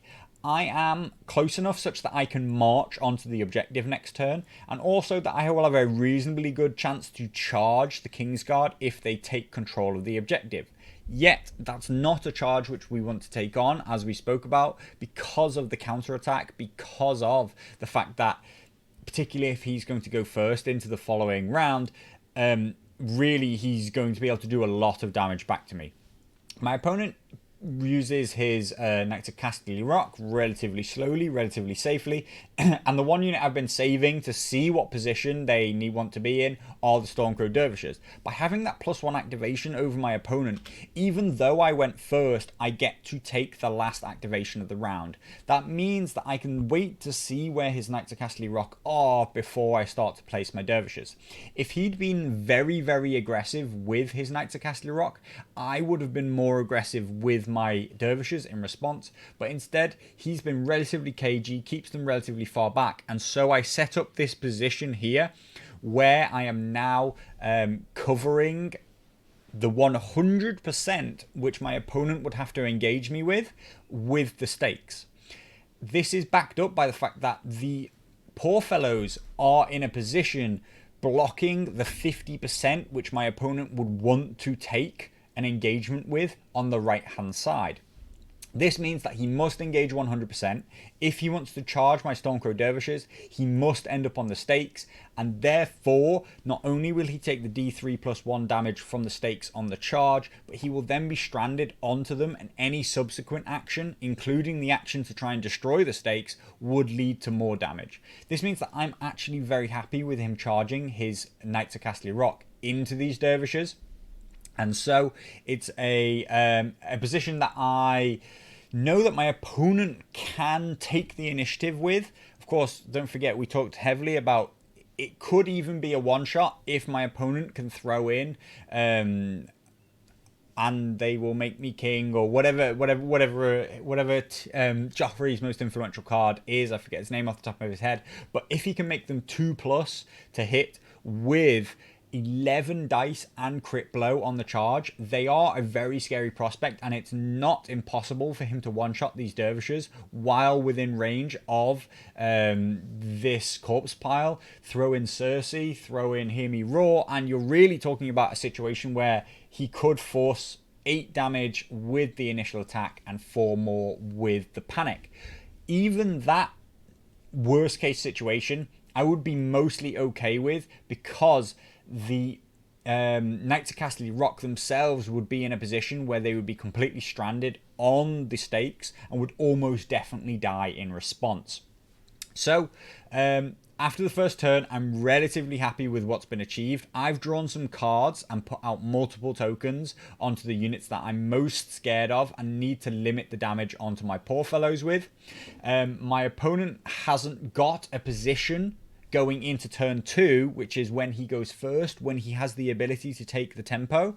He hasn't got a position that he can really exploit at all, and I can start to assert some kind of pressure with my crossbowman. And again, I'm going to use turn 2 to set up position for turn 3. Turn 3 is where I'm going to try and determine the outcome of this game, and where I'm going to try and push the pace, all because my opponent gave me first turn on round 1. Heading on into turn 3, turn 2, my opponent ditches a card. He played Hear Me Roar in the first round. He keeps 1 card. That means that he gets to draw and cycle more cards, whereas my very strong opening hand, I don't want to discard any of those cards, meaning that I'm kind of caught wasting kind of efficiency in terms of none of these cards I want to play yet, but I don't get to draw new cards each round. My opponent opens with Pycelle onto letters, a very efficient turn, of course, and he starts to push out a lot of tokens onto the dervishes. They now have panicked and weakened, which is going to largely marginalize them. And I respond with crowns. Of course, crowns is my backup zone, which is going to give me card draw thanks to Preston Grinfield and the comboing actions of the Stormcrow Dervishes. I don't yet have the card which I really want, which is Cunning Ploy. I do have 2 lots of delay orders and I have adaptive tactics, but the one card I really want to see in this army list is Cunning Ploy. It will allow me to turn my relatively passive and ineffective Poorfellows into reactivation ability for my most powerful units, and on top of that, that will generate more card draw with Preston if I use it on the Stormcrow Dervishes. Therefore, crowns is my backup option of way to push the pace at which I get through my deck, as long as I can combine it with Preston Grenfield. So when he takes letters, I take crowns in response, and it works out relatively well. My opponent is then going to we will of course fill the tactics board here. This is what will always happen in a 3NCU versus 3NCU game with Lannisters specifically. When my opponent activates, I will play Intrigue and Subterfuge, turning off Cersei's ability, and even more importantly, pulling Counterplot out of his hand with my random discard. Me gaining additional Crown's effects thanks to the fact that it is a relatively important zone with the faction as a whole. My opponent takes money bags just to strip the token back off of the Knights of Casterly Rock, and I use horses just to nudge Preston Grenfield forward, taking an action allowing me to draw a card. Still no Cunning Ploy, unfortunately, so desperate to find that. My opponent uses the swords just because he has nothing else to do. He decides to destroy the stakes, which opens up the dervishes into that position where they can charge and bounce off. I, of course, waste activations with my NCU. I want to start activating in response to my opponent. I want to use that activation flow to my advantage. This turn, in the turn now where we're standing off against each other, it's much better to be going second and responding to what your opponent does, and then try and set up a position where you can make really aggressive positions in turn 3, which your opponent can't respond to. So, as soon as my opponent activates his dervishes, I'm very relieved to find out that he's not willing to charge me. He just simply moves up and takes over the token. And in response, I simply activate my Poorfellows. I'm happy with where I am. And that is a trade that I'm very happy with. I'm very happy with an 8-point unit staring down a 5-point unit and both achieving nothing except scoring 1 VP a turn. On the opposite side, my opponent does pretty much the same. He moves his Mountain's Men up a little bit and activates them, not willing to take on a charge against the Poorfellows that are opposite them. And again, I activate my Poorfellows. I slightly reposition them so that I'm in a situation where I can retreat them 1 inch away from my opponent should he charge me and still gain control of the token. But I move this unit around a little bit, and then eventually at the very last minute I sort of remember that the most important part about their current positioning is that they block 50% of the Stormcrow Dervishes, so move them slightly far back to the left. At this point, I ask my opponent to check whether or not that is true, and you'll see that they just can't quite make 50%. And on the opposite side, when they go 100, they are into the stakes.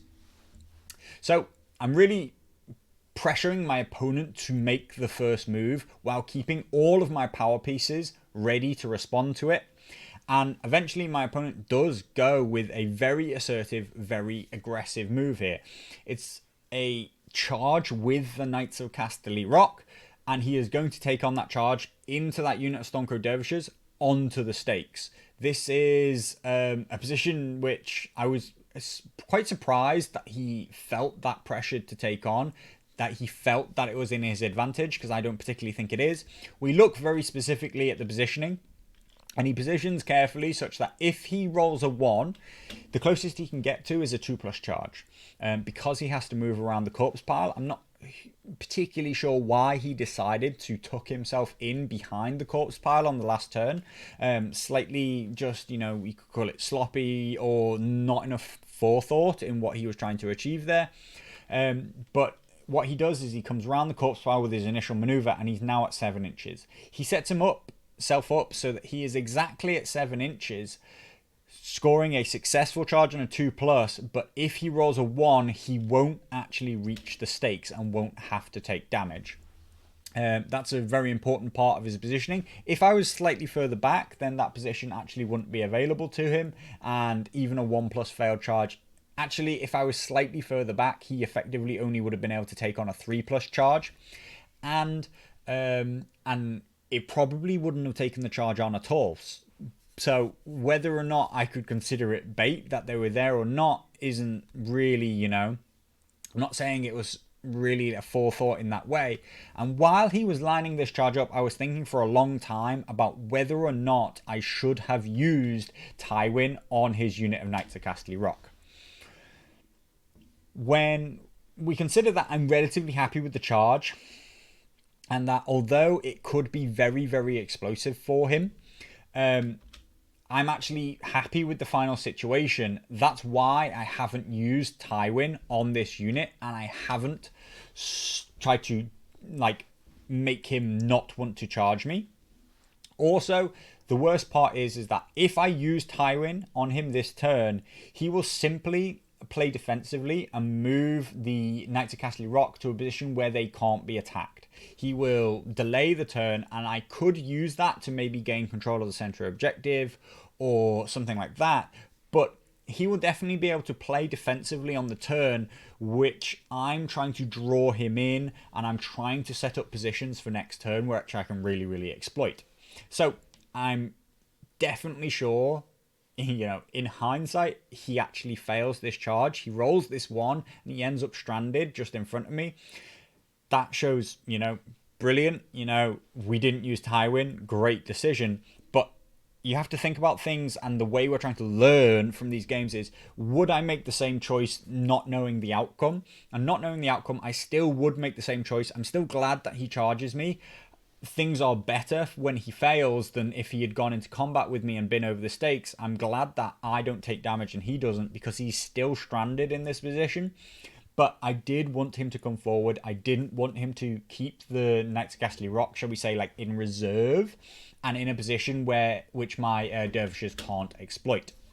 He is either lucky or very well planned with his positioning of the Knights of Casterly Rock, because my dervishes are currently in the front, so are my poor fellows, and what that means that both because of the distance of the crossbowmen, I can't even make a charge, and if I did, I would end up on stakes myself. That means that I can't exploit this failed charge anywhere near as much as I would have hoped. If my dervishes were further across to the right, I could possibly have done that, but again, if they were further across to the right, they wouldn't have been protected by the stakes, and it would have been a far worse position for me. So, luckily for me, at least, my opponent fails the morale test and takes 3 wounds off of the back of this failed charge, which is a great situation. That's really going to put pressure on these Knights of Casterly Rock that I can really surround and exploit this unit. Now that he's activated, I could of course move Tyrion up into the center if I wanted to take on the combat with the with Joffrey, with the Kingsguard, but particularly because the Knights of Casterly Rock are currently exposed and quite isolated, I want to stay clustered in on here. I'm not going to fight for the center, and instead, because of his decision to use the Knights of Castle Rock very aggressively, I'm going to look to counter and just collapse in on that position, kill the Knights of Castle Rock, and then take that momentum forward into the center objective. If he had been defensive with the Knights of Castle Rock, activated them and moved them backwards, I probably would have taken the center objective with Tyrion, not wanting to end up in a VP deficit with no real way for me to exploit the position going into round 3. But I very much have a position here which I feel I can exploit, and so there's no need for me to give more fights when there's already a fight on the battlefield which I can absolutely throw all my resources at, win, and then move on into gaining other advantages elsewhere. That means, though, that I'm probably going to give up the VP advantage. I'm going to go behind and look to utilize that and turn that into an on-field, battlefield positional advantage, which then will swing back in my favor later in the game. When I activate my Stormcrow Dervishes, so that all came from this idea that I'm activating the Dervishes because I'm trying to wait out the Kingsguard rather than going to meet them and force them to come to me.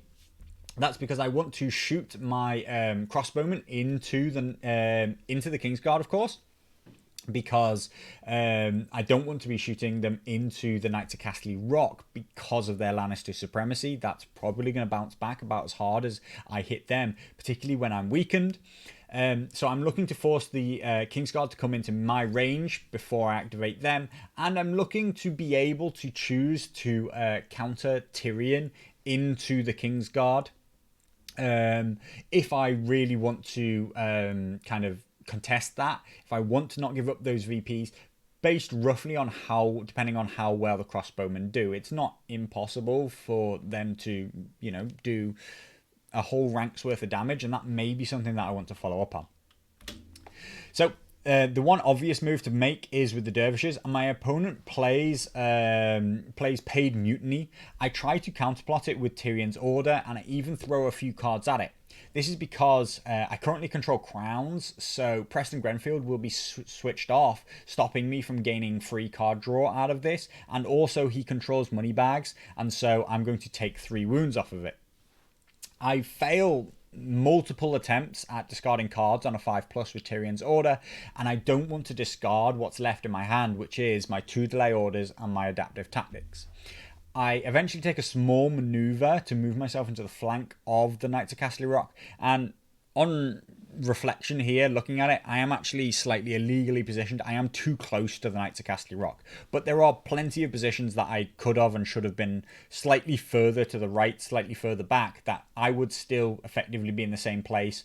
I would be in his flank and he would be in my flank.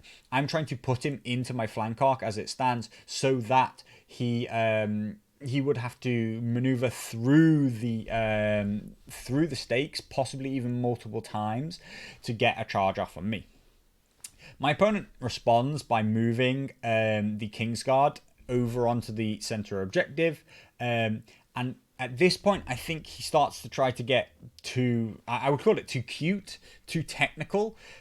What he's going to do is he's going to maneuver and then pivot at the end to put Tyrion into his into his flank arc. So by placing Tyrion into his flank, Tyrion can't charge because of the distance between the Kingsguard and the Knights of Castle Rock. It's the kind of move that players are making all the time. It's not so dissimilar to the move that I took on with the Stormcrow Dervishes. So why do I think that it's too technical and too cute? Why, when my opponent does it, is it bad, but when I do it, it's good? This, I think, from my perspective, is putting way too much thought into something which is actually very simple. Maybe he thinks about it differently to the way I do, but I don't want to charge him in the front. So to pivot in this way and create this situation to make it physically impossible for me to charge him in the front is a whole waste of time and bad positional play, when you consider that that's a charge I don't want to take on anyway. I don't want to charge him and suffer the counter attack because he has a great save. I have no tokens set up, and any hits that I hit onto him will probably come back to me 2/3 of the time because of their 3+ save. Never mind if he has, Wealth of the Rock, they could all become 2+ saves, and that's just going to set up a situation where I'm in a really bad combat and I'm not even denying him if he can strip 1 rank from me. I can understand why he wants to deny it, thinking that I may want to contest, but it would be an okay move, except that he's entirely offered his flank to the crossbowman. I already stated that I don't want to shoot into the Knights of Castle Rock, and so he's just given me a really powerful, really good shot into his flank for nothing, and if he just stayed straight, I still would have shot him. But I think that that's just... You should think about whether or not you want to give your opponent certain positions and certain charges. You shouldn't continuously try to deny every charge possible. You should try to think about, can I offer a charge which is actually bad for my opponent? And I think this is perfectly one of those situations, which is that would have been a very bad charge for me, and I'd much rather be in a situation where I can use Tyrion and the Stormcrow Dervishes and the crossbowmen to all focus down the Knights of Castle Rock instead. So I eventually finish my round out by activating the crossbowman. My opponent uses Paid Mutiny for the second time this round and does 3 more wounds to me. Luckily, I keep a very high aggressive attack profile, and I managed to hit 6 out of 7 attacks. He uses the weakened, and I still hit 5 times. That is definitely above average luck, but with the sundering and the flank, I'm able to achieve 3 wounds here on a unit of only 8 models. And my opponent considers using the Joffrey ability to stop D3 wounds, but take a vulnerable token in response, and eventually decides not to.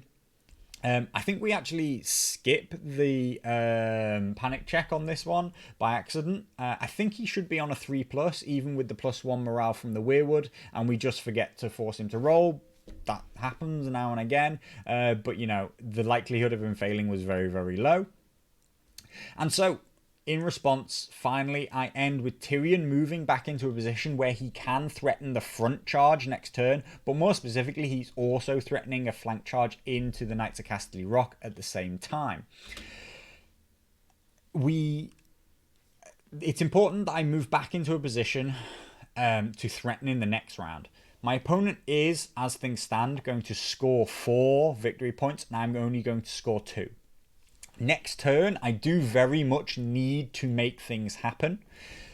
The thing that I'm mostly going to try and make happen is Knights of Castle Rock getting killed, and me then pushing on and then using that to focus in onto the Kingsguard in the center.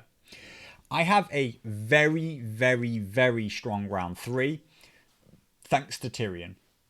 I know that I can open the round with letters, and I already have 2 lots of delay orders. If I take letters with delay orders, I can force my opponent to activate in exactly the order that I determine.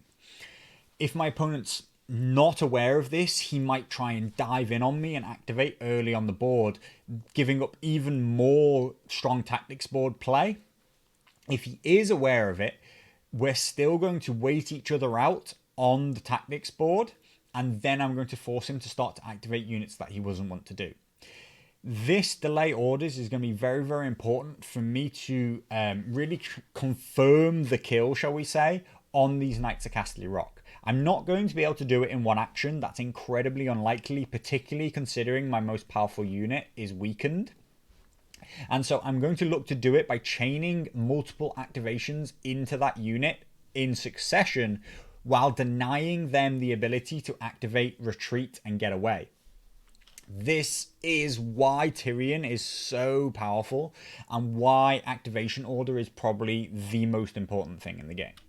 So, moving into round 3, I am going to be 4-2 down, but I'm actually very, very happy with the situation we're in. I have a battlefield position which I can exploit, and I can open the round with letters, getting myself into a powerful position. In response, my opponent, on top of that, will either have to take money bags to heal, or will have to take crowns to block the zone from me, or even I am currently sat in the flank with a unit of crossbowmen, and so swords is also dangerous. That I have a ranged unit and none of us are currently in combat makes swords incredibly useful zone for me to apply pressure to my opponent. It's a zone which he wants to deny but has no use to take himself, and is another reason why I don't want to end the round using my Tyrion to charge into his Kingsguard. If I create a combat, then it suddenly changes the tactics board dynamic. If I take letters, I'm actually quite scared of him taking swords in response. That would let the Kingsguard do significant damage to me, which then their next activation is very, very likely to kill me. So that basically generating combats when you're the person who only has ranged units, or the only person who has a ranged unit, means that you have very, very dominant tactics board position. So, moving into round 3, my opponent's played nearly his whole hand and will draw again. I'm lucky that I've stripped counterplot because, of course, him stopping my delay orders is probably the key part of the turn now. Now, I know that I want to play in onto the Knights of Castle Rock now. They have no tokens, and they're the perfect situation for me to turn off their Lannister supremacy and set up all the tokens that I need to really give me the kind of firepower that I need to kill this unit off. So, therefore, it's going to be an absolute obvious choice that I now use my Tywin onto the Knights of Castle Rock as my first thing. My opponent's going to respond with his own Tywin use, and he's going to choose to place Tywin onto the crossbowman.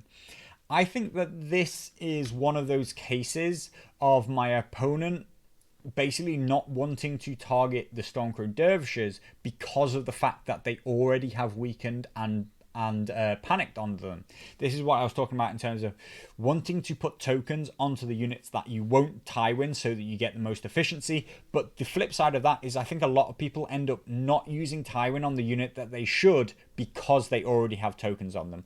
But Tywin's most important effect is going to be to shut off abilities, and I think that the ability of Preston and the ability to attack and then retreat, as well as motivated by coin should it come up, are all way more important on the Stormcrow Dervishes than the Sundering is on the Crossbowmen. Also, effectively, we're back to this situation where he's trying to shut Sundering off on the Crossbowmen because of the threat that they put onto the Kingsguard. But that same rule that he just shut off is the rule that he gave me by putting his flank facing the crossbowman, and I think it's a really, really odd choice that he made that move, and he would be in a much, much better situation. He would feel much less pressure to turn off the abilities of the crossbowman right now if he had faced me front on. So he uses Tywin onto the crossbowman, which I'm absolutely fine with, and I get much, much better value out of putting him onto the Knights of Castle Rock. That means that if delay orders doesn't work and my opponent does get to make a lance charge at some point, then I don't have to worry about it. And on top of that, I have the vulnerable and panic to push through damage, and there's no Lannister supremacy to come back at me. I open with letters because with Tyrion and delay orders, it becomes such a powerful zone, and I can now dictate the whole turn. I'm able to push out a final token, which I possibly actually forget to use there. I think maybe that I just... Oh, no, I do remember.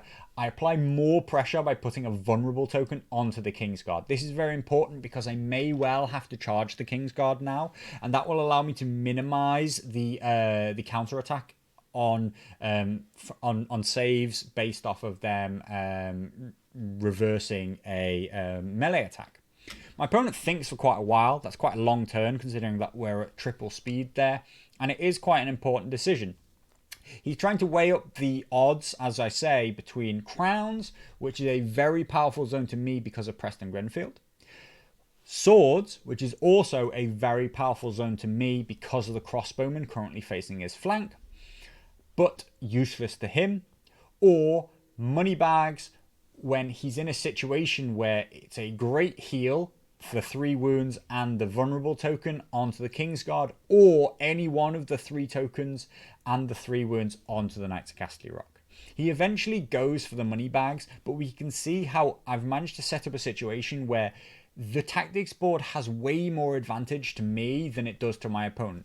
If he takes crowns as a denial, while he may enable some of his cards, possibly counterplot or something like that, really I'm able to then counter by taking money bags, and I can remove the weakened token from the Stormcrow Dervishes. If he hadn't have weakened and used Tywin to switch Sundering off on my crossbowmen, I would actually probably respond with swords and put tons and tons of pressure onto the Kingsguard. But the final decision he makes is money bags onto the Knights of Casterly Rock. This I think is probably the wrong decision. That is a hindsight kind of thing, but I have enough pressure onto the Knights of Casterly Rock that I will probably still kill them. It is now a probable rather than a definite, but I have enough different sources of damage between 2 units of Poor Fellows on either side facing the flanks, a unit of Stormcrow Dervishes who can flank and then maneuver off, which will then open up the flank for the other unit of Poor Fellows, as well as a unit of crossbowmen facing the unit down. Now, I will enable all of this by using the Dervishes first and threatening to go into his rear, which he then may well want to turn to face. And once I have the unit surrounded, that's when the damage will really amplify. So when he takes that money bags, I respond quickly with crowns. I use the crowns test onto the Mountain's men, but they are able to pass. Oh no, actually, sorry. I push it out onto the Knights of Casterly Rock, and I get a fail. The test is, good with the -1 plus the panic token. I have a decent chance of forcing this through. It's good 50, 60-ish% in my favor. And really, we see now that this moneybags has done very, very little for him in hindsight. I've gained the zone which I want the most of all zones, outside of that initial letters pick in terms of empowering my Preston. And I've still managed to undo nearly all of the healing that he did with the money bags. I have, of course, lost the vulnerable, but when I'm charging the flank, that vulnerable is going to be far less important than if I was taking a charge into the front. So I think my opponent then activates, and now that I have crowns, I'm going to play what's it called now? Intrigue and Subterfuge. And this is going to allow me to strip a card out of his hand. My opponent is trying to activate Cersei, and I get rid of her influence for the second time this round, being quite impactful in terms of minimizing my risks. Cersei is a big risk, even if I don't think that she's actually that efficient. My opponent wants to take horses and retreat away from the stakes, but he is too close, and when he pivots over it, he will take D3 plus 1 more wounds. I do actually think that he should do it and should take those wounds anyway, though, because of the fact that I will be charging him in the flank and bouncing through his unit if he doesn't. He is surely at this point very, confident that I have delay orders in hand. That's why he's not trying to activate units on the board to get them to safety. Activating these Knights of Casterly Rock while they're under the Tywin effect, if you could retreat both a maneuver and then a march back into your own deployment phase, they're still a very, very dangerous unit on 1 rank, as long as he can survive until turn 4 and then threaten to lance charge once again. But instead, he has to take the swords and uses it to destroy the stakes, and in response, I fill the last zone with the horses. It was possibly overly cautious, overly slow of me to not take the swords, to not use that shot into the flank of the Kingsguard. But I'm very confident that the unit that I'm trying to kill is the Knights of Casterly Rock. And once I kill them and go through, I will put enough pressure onto the Kingsguard anyway that I will be able to make up whatever position we're in. My opponent plays I think it's traitors, I will have their heads. And he opens with a morale test onto the Stormcrow Dervishes. Luckily, I managed to pass the test, and then on the reroll, I also pass with that panic token, which is pretty lucky. But off of the back of that, he becomes weakened and panicked. That weakened I throw out onto the Kingsguard because there's nowhere really important for it to go, and I push the panic up onto the Mountain's Men. If I had failed the morale test onto the Stormcrow Dervishes, of course I would have taken quite a few wounds and would be in a worse situation. He is now trying to follow that up with an activation of the Knights. Of course, he's now in quite a strong position that even without Lance, he would be looking to put a flank charge into them with no stakes to try and defend me. But the fact that I've not tried to protect that at all is very telling of the fact that I have delay orders. When I pass the test, it makes things significantly better for me, but really the decay on the attack profile isn't very bad on the Stormcrow Dervishes, and so they are fine at 2 ranks as well as 3. It's once they go back to their 1 rank that you really need to kind of get them healed so that they can still be aggressive and assertive. So my opponent activates his first combat unit on the board, and I finally, after holding it since the start of the game, I finally play delay orders. My opponent doesn't play counterplot, which is a big relief to me. He has only 1 card left in hand now that he's played traitors, I will have their heads, and possibly another card which I stripped earlier in the round with intrigue and subterfuge. I force the Kingsguard to activate. This is because, as I said, I want to engage the Kingsguard this round so that they don't score 2 VPs, and I want to make sure that they're already activated when I do so. I'm unsure about what he will do with the Mountain's Men and the Stormcrow Dervishes, and the Mountain's Men, the Kingsguard are the one unit where I want to find out where he's going to be before I commit to doing anything else onto the board state. My opponent again plays very, very tentatively. He repositions very marginally, again putting me back into the flank of his unit with Tyrion, while denying the flank thanks to the Knights of Casterly Rock. Again, I think he's being way too technical, way too cute, shall we say, because my entire game plan for the round revolves around the fact that I'm very adamant that I'm going to kill these Knights of Casterly Rock. And so really forcing me into his flank is again trying to deny a maneuver which I don't particularly want to take on anyway. I don't particularly want to charge him in the front. I will if I have to deny the VPs this round, but by giving me the flank, it actually makes it a much, much easier decision for me as and when I've killed the Knights of Casterly Rock, which is going to be my main focus for the whole round.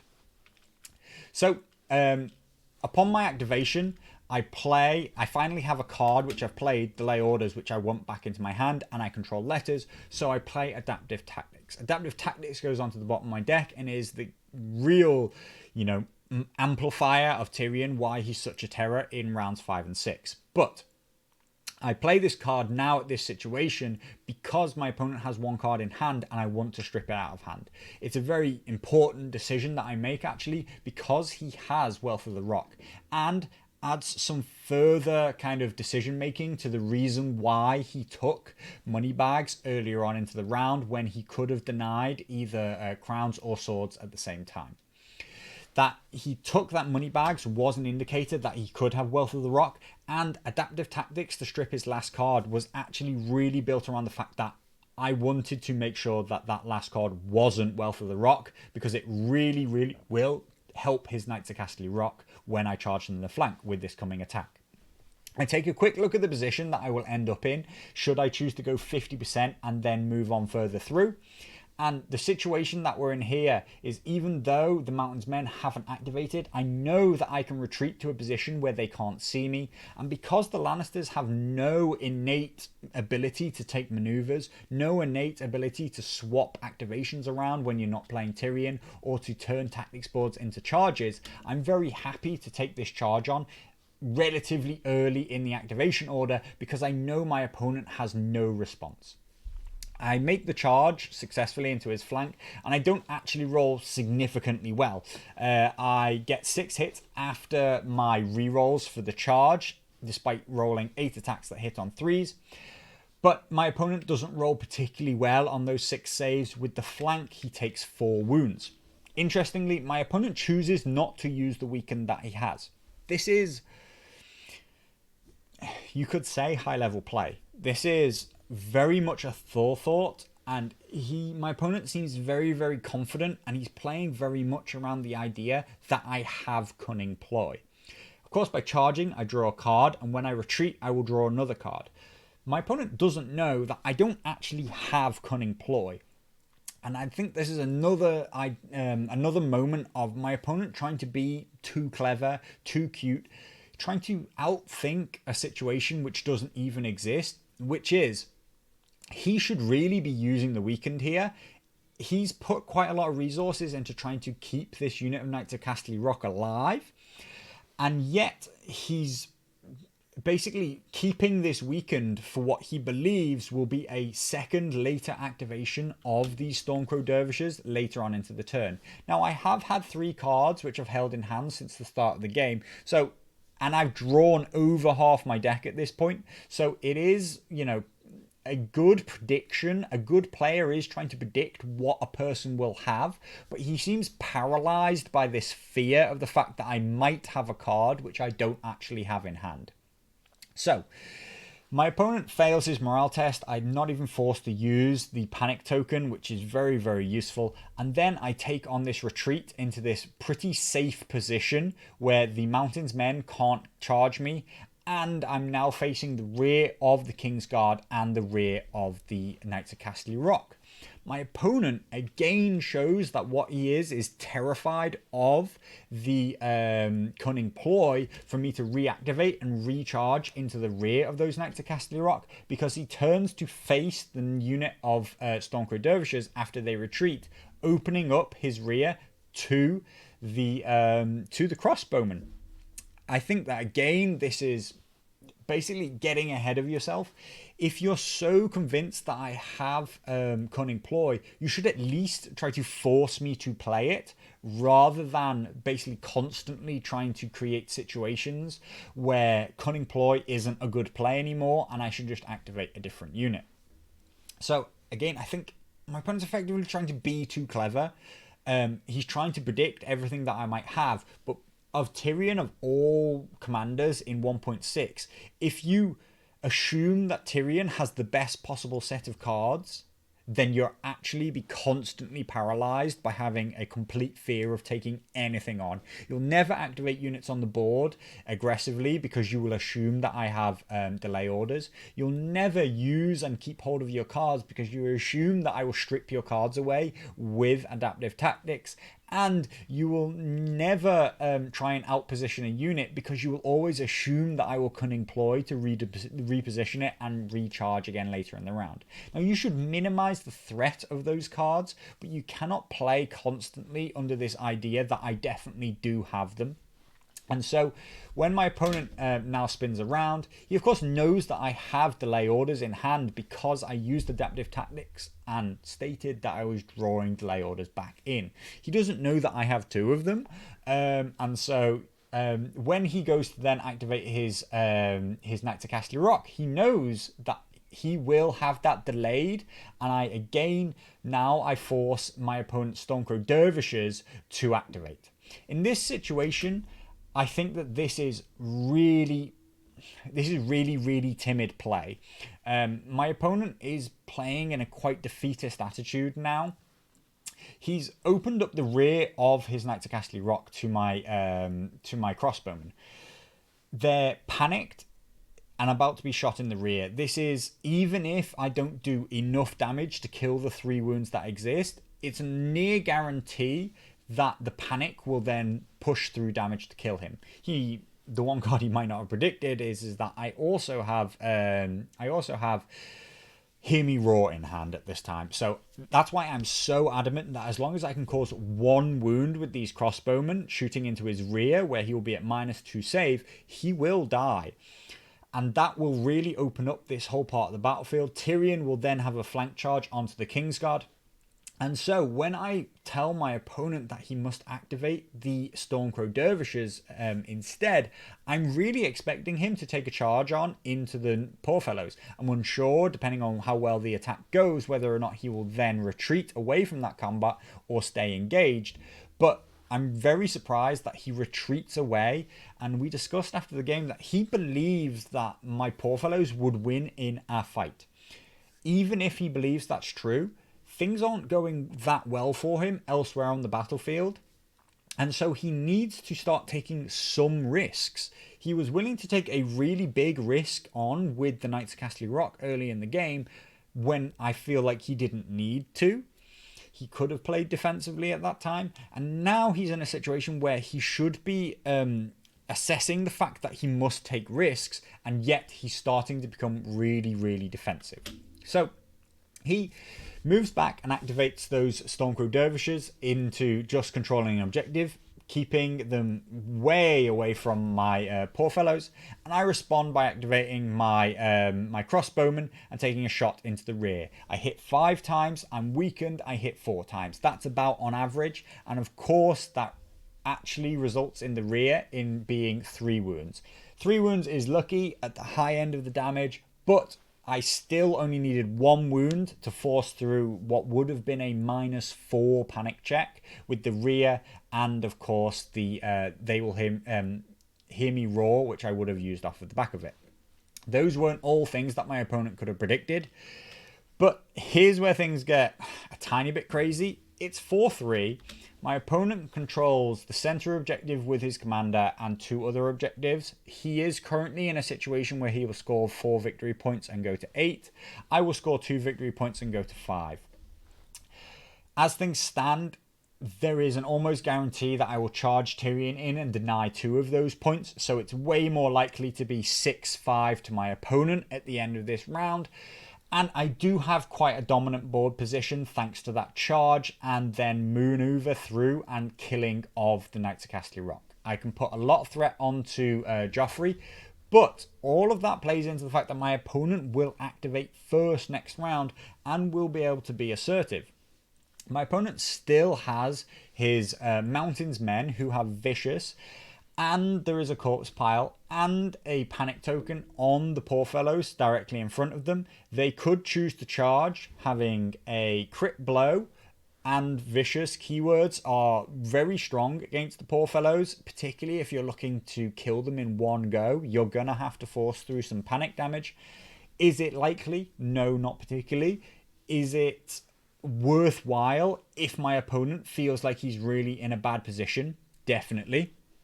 And so what actually happens is my opponent simply resigns. He's 4-3 up, and while things are probably going to go quite badly for him in the next couple of rounds, there are definitely plays that he could make.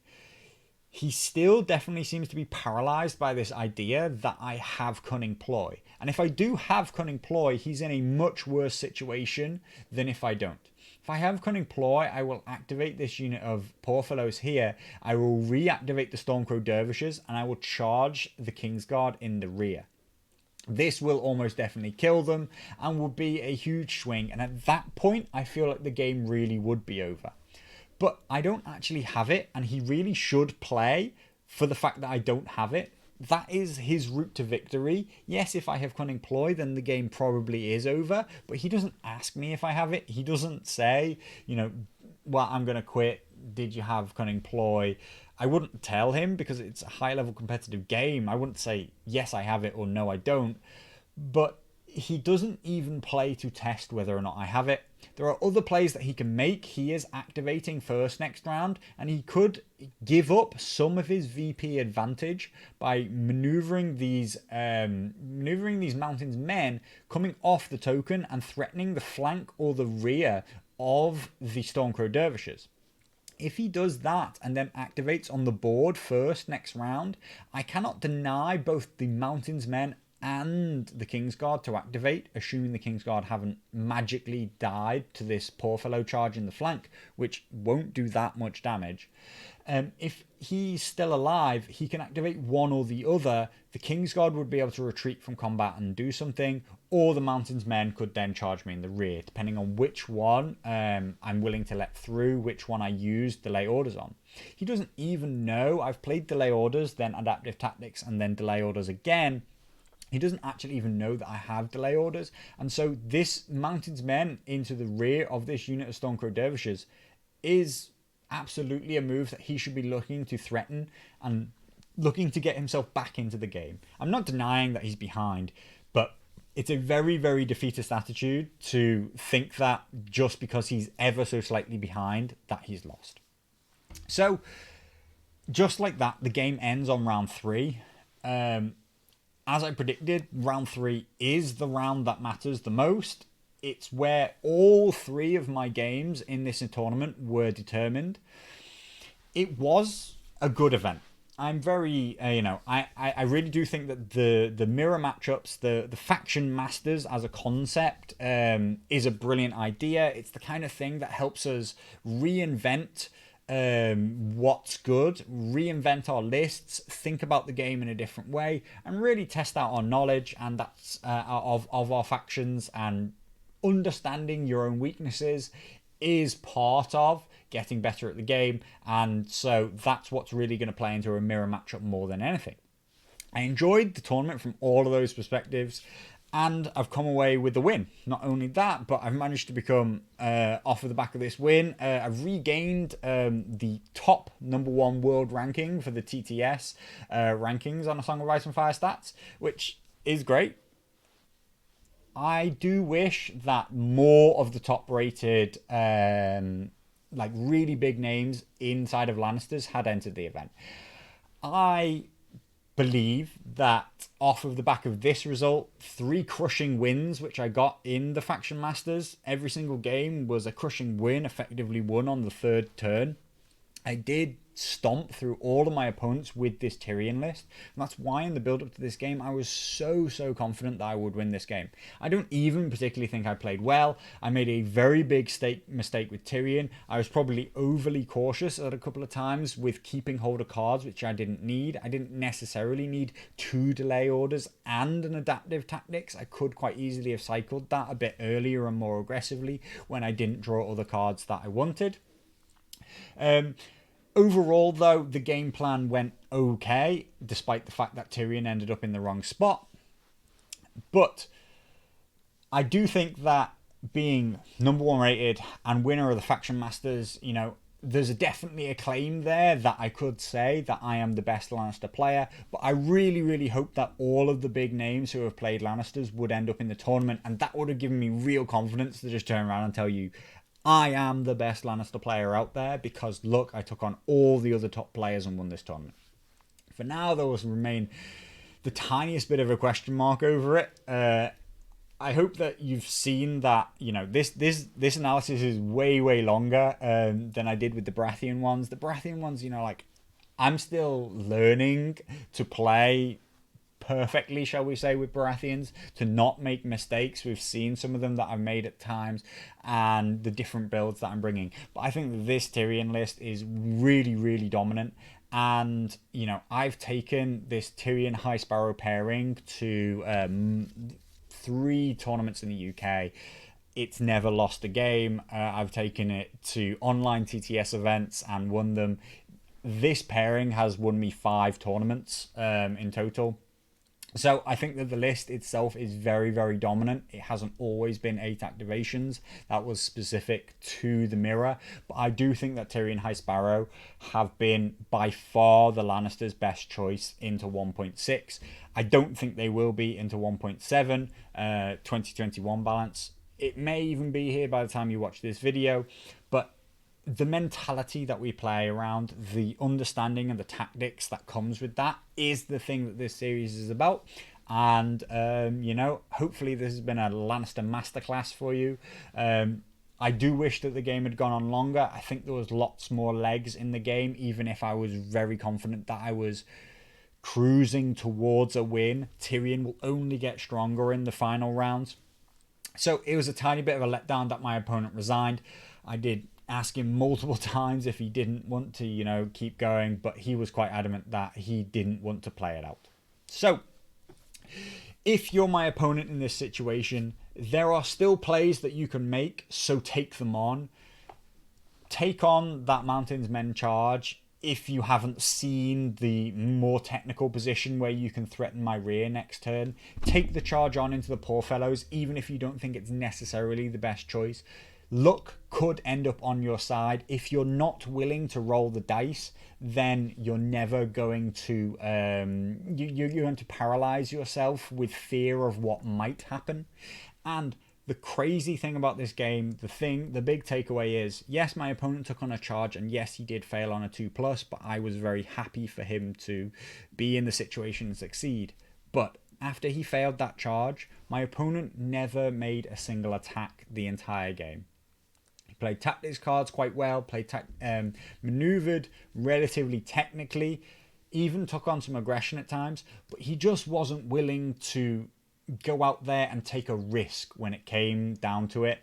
He saw the Poor Fellows as a bad matchup and was never willing to test that theory out. Even when it took it to the extreme of, I'd rather just lose the game than test out whether or not my luck is any good. I think that is something that you have to break the mentality of. You should learn and predict the way matchups are going to go, but you have to understand that it won't always go the theoretical way, and that you have to test it out if you're going to lose. You have to try your luck to get out of a bad situation. So, not loads of learning from my side, quite a lot from my opponent's side. If you have that mentality, then try to break it and try to win from no matter what situation you're in. I probably won't be back with another video until 2021's come out, unless it takes ages. We still don't know. There's some rumors that it might be out within the next couple of weeks.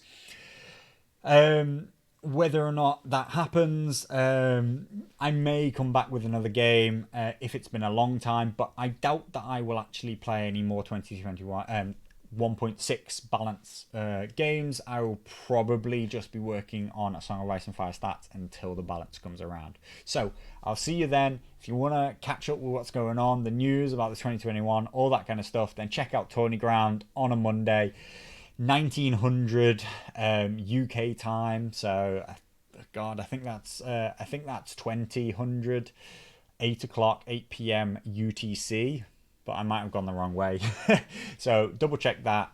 But there's a post on all the Discords, 10 minutes before we start. Just watch out for it. And I hope to see you there. Come along and tell me why I don't know Lannisters anywhere near as well as I do, and why it's my ego going wild when I tell you that I absolutely crushed every good Lannister player out there. So see you soon. Thanks for watching.